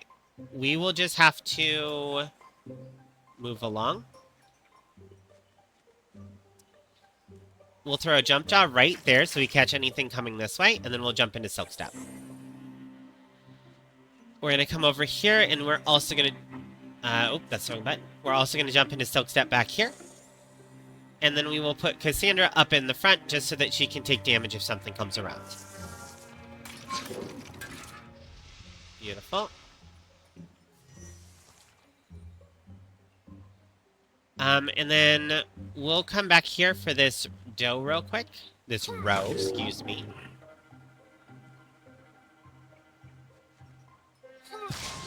Beautiful. Because this Gorgon over here is pinned, so we'll just shoot at him. Oh, sad. Alright, so there's only so many things that you can interfuse with, because I am interfused with 2 things already. We're gonna have to withdraw. Now, normally, this would mean, because withdraw is a swift action, this would mean that I would not get to do another action. I'd have 1 action, but I wouldn't have the ability to interfuse with anything. Because I'm wielding this wand, I actually can interfuse with this weapon here and throw a discus right there. That's why that weapon is such a good find for this character. Beautiful. We'll come over here and we'll hit Guardian just in case he moves closer. Let's go ahead and throw more discus at this thing. Blocked, painful. Until you are dust before my feet. Beautiful. And defeated, love it. So Stephanie's gonna go up a level, let's see what she gets. True Fail, Mace, Tier 1. Okay, we can... I don't really want it. I'd rather take the ingot here because right now I have a Great Spear and I have a hammer. And none of these people want a mace. We'll do that. Beautiful. So we've got a couple options here. We have Heroism, which is you get an extra action point and things don't cost as much. So it lets you have 1 turn of really being a hero. Crippling Strike, Stephanie's melee and range attacks deal hobbled to the enemies, so I can really slow them down. Jump Jaw, upgrading it to 2 to 3 per match, and having an increased Light Shred armor. And then we've got Health Up. I think Heroism's really good. I think Jump Jaw's really good. Heroism is better on a character that deals more damage. No worries, Panda. Welcome on back. Thanks for coming back on in. I think we're going to go ahead and we're going to take the upgraded Jump Jaw for her. And this is kind of the thing. So every time that comes up, it's going to be random. So you could have a character that gets like really, really good stuff, like double Paladin or a couple other things that are really good together. Or you can get not so good. And there are mods that you can kind of ignore that, but half of the fun of the game is to see if you get a good character. We shouldn't have come here. What? Easy, Cassandra. It's over. We're well on our way to being legends ourselves, aren't we? The hulking carcass steams from its many wounds. Hideous convulsions course along its appendage to the extremities of its body. And then... it grabs her. No! Something's tremendous tail flicks across the barn. It plucks up Star like a straw doll, her weapons falling uselessly from her hands as it pulls her in. Oh no, Star! Oh, another question. You better hurry up and answer it. Otherwise, the other witchlings might get to you first. Star, don't panic. A voice leaks from Star's mouth. It's the wrong voice, weird and discordant. Like something fretting and plucking a fiddle who's never picked one up. Still yourselves, bone stacks. This one speaks my words. I I can make it die. There's lots of gasping. You are not alike to us. Weak lungs and small minds. Stacks of splintering bones. Thin blood that will so readily betray you. Why flail for your lives, so noisy? It doesn't have to be like this. We'll grant you your life and hers. For hers, excuse me. And hers. You think I flail for life as you do? I am Gorgon. The Master Ulstrix has promised us silence. The voice dissolves like the sound of rain or distant waves. Wiggling grips tighten. A tentacle invades Star's ear. Okay, I thought that was going to say something else, and that's way worse. Stop! Cassandra leaps forward, lifting a nearby pitchfork and hurling it with thunderous force. Stop, I said! The tines of the fork sink into the beast's neck. Star falls free from its tendrils. As Stephanie and Ellipse rush over to make certain of the Gorgon's demise, Cassandra supports Star, helping her to stand. Remember, Cassandra and Star are lovers. You're here, Star. You're all right. A strange stony affliction spreads from Star's ear. Star? This isn't over. I saw its mind. This stone was in its claws. Star takes the stone from Stephanie's palm, turning it to the front of her eyes, catching slender sunbeams that slice the barn apart. The strange polyhedral stone is slicked with Gorgon blood. Each face is graven with intricate images. The word in the Gorgon's head was Epichrist. Epichrist. This town, Weaver Ring, those petrified people, even this monster, none of it matters. The Epichrist glistens, sticky and blue. The Gorgons have a master, Ulstrix, it's called. It's looking for something, some myth or secret. I think the riddle is in this stone. I think we have to find out what Ulstrix wants, to make sure he doesn't get it. So Star lost a bunch of charisma, but gained a bunch of loner, and Cassandra got retirement age, which is good, because it might keep her in the game longer. 11 years of peace follow. So this is how this works. We are now into chapter 2. We have 11 years of peace follows. It will tell us if there were things that were left lurking. We get resources. We're going to hit next here. Our foes have gotten stronger throughout the game. Now they're going to get weaker for a little bit as they lose one of these cards. And then it usually tells us what's been going on in the interim. I know, 10 years feels like a long time. This is based on one of those old-style D&D adventures where you actually had downtime and you had long time passing and you ended up with a party that, like, these characters had been together for years and years. You're going to have characters that have families. You're going to have characters that do interesting, fun things. Characters that spend the last 10 years building a tavern. And I really like the story elements of it. The Gorgon's mark grew and crusted over one side of Star's face. It would be a grim reminder of the encounter that day in Weaver Ring Barn. You can also have transformations happen to your characters. She's going to have this mark for the rest of her life. Stephanie brought Cassandra to Battlebond Pink, and the stones kept the secrets they shared there. I'm a little worried that Stephanie and Cassandra are doing some hanky-panky there. Star joins Switch and combed bully band birches, documenting species and studying their casual webs. So Switch was that guy that we ran into for the fire eagle. I love that it references him again. Now Star's not the one that got the fire chicken, but she was clearly touched by this and she comes back to meet this guy. Cassandra and Stephanie were stopped by a passing fellow, a former resident of the abandoned village in Mulvara's Glam Cliffs, where the Great One festered. He said their intervention, bloody though it had been, saved countless lives. Stephanie, who wrestled with her actions that day, rested more easily afterwards. Like, it affected Stephanie. She decided to potentially murder innocent farmers because, well, they put her rival in a cage. Oh my god, I didn't mean to do that. Can I go back? Oh, that's upsetting. I meant to hit next. I'm so sorry, everybody. Alright, there were probably a few more. I wish that you could go back. It's a little bit sad that we can't. So now we get a chance to upgrade our stuff. And as you can see, there's a variety of things that we can upgrade into. Armor, weapons. This is what we have on our side here. We have a very limited amount of spell threads, which means there's only a certain amount we're going to be able to make. However, if you cannot make something, you can use your LP here. So let's say I really, really wanted to put her in this outfit here. It's got armor, it's got warding, it's got this swashbuckler special ability. I have all but one fabric. I can use one legacy point to do so. However, these legacy points come in handy. They're how you recruit more heroes. They're how you do special events. And they are also how you upgrade your heroes at the end of the game so that you can reuse them later. So let's try not to spend too many legacy points. Now, Cassandra has an upgraded weapon. Ellipse has an upgraded weapon. I will say something on the weapons here. There's like a stone bow here. I have, a shadow wand, these things here. I will not be buying up any upgrades that are not found in the game. So if we don't ever see, say, a water bow, I'm not going to buy one. We're going to have to see a water spirit to get it.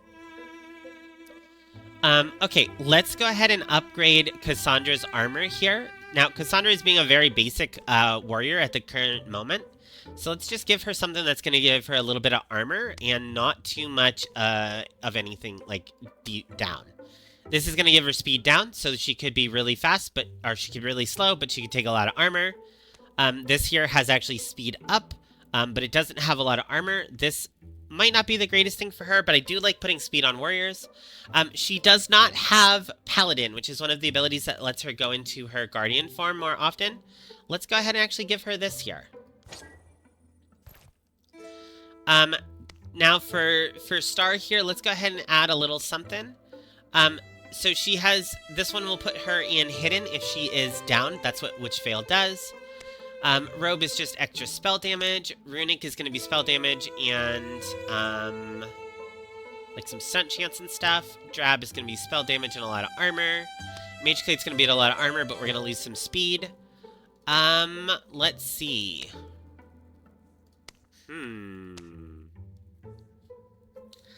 This one is nice because when it gains half health, she gets some potency.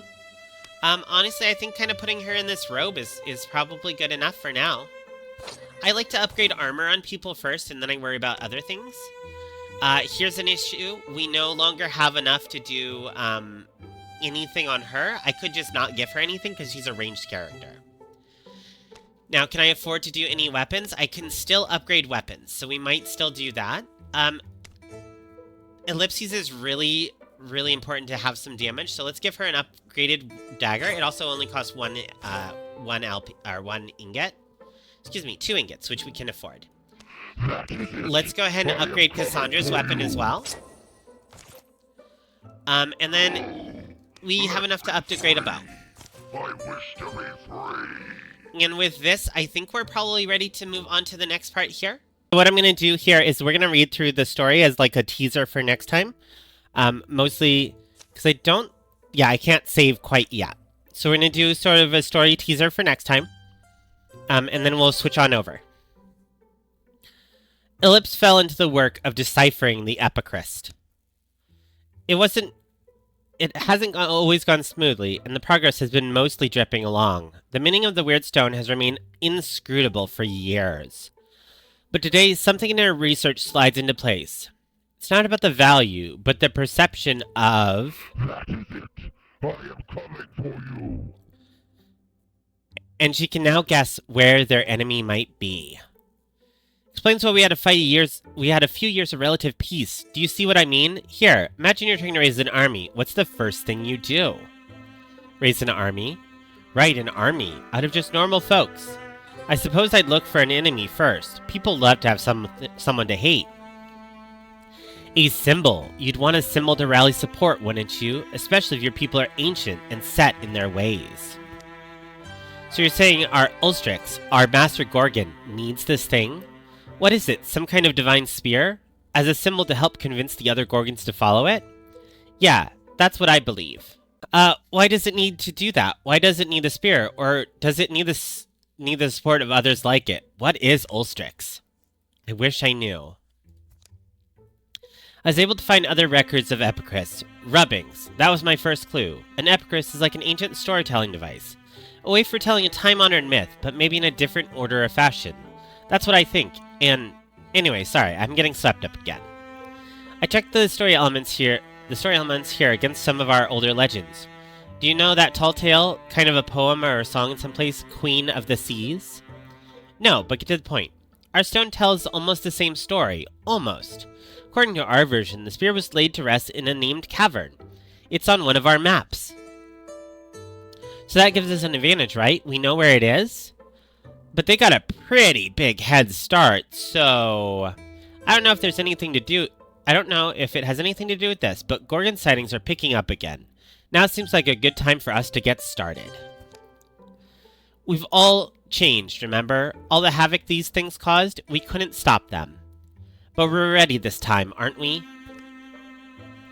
We stand alone in many ways, but we still stand. The shadows deepen. Alright, friends, that is where we will honor that poll. We will end here. We'll hit the save button.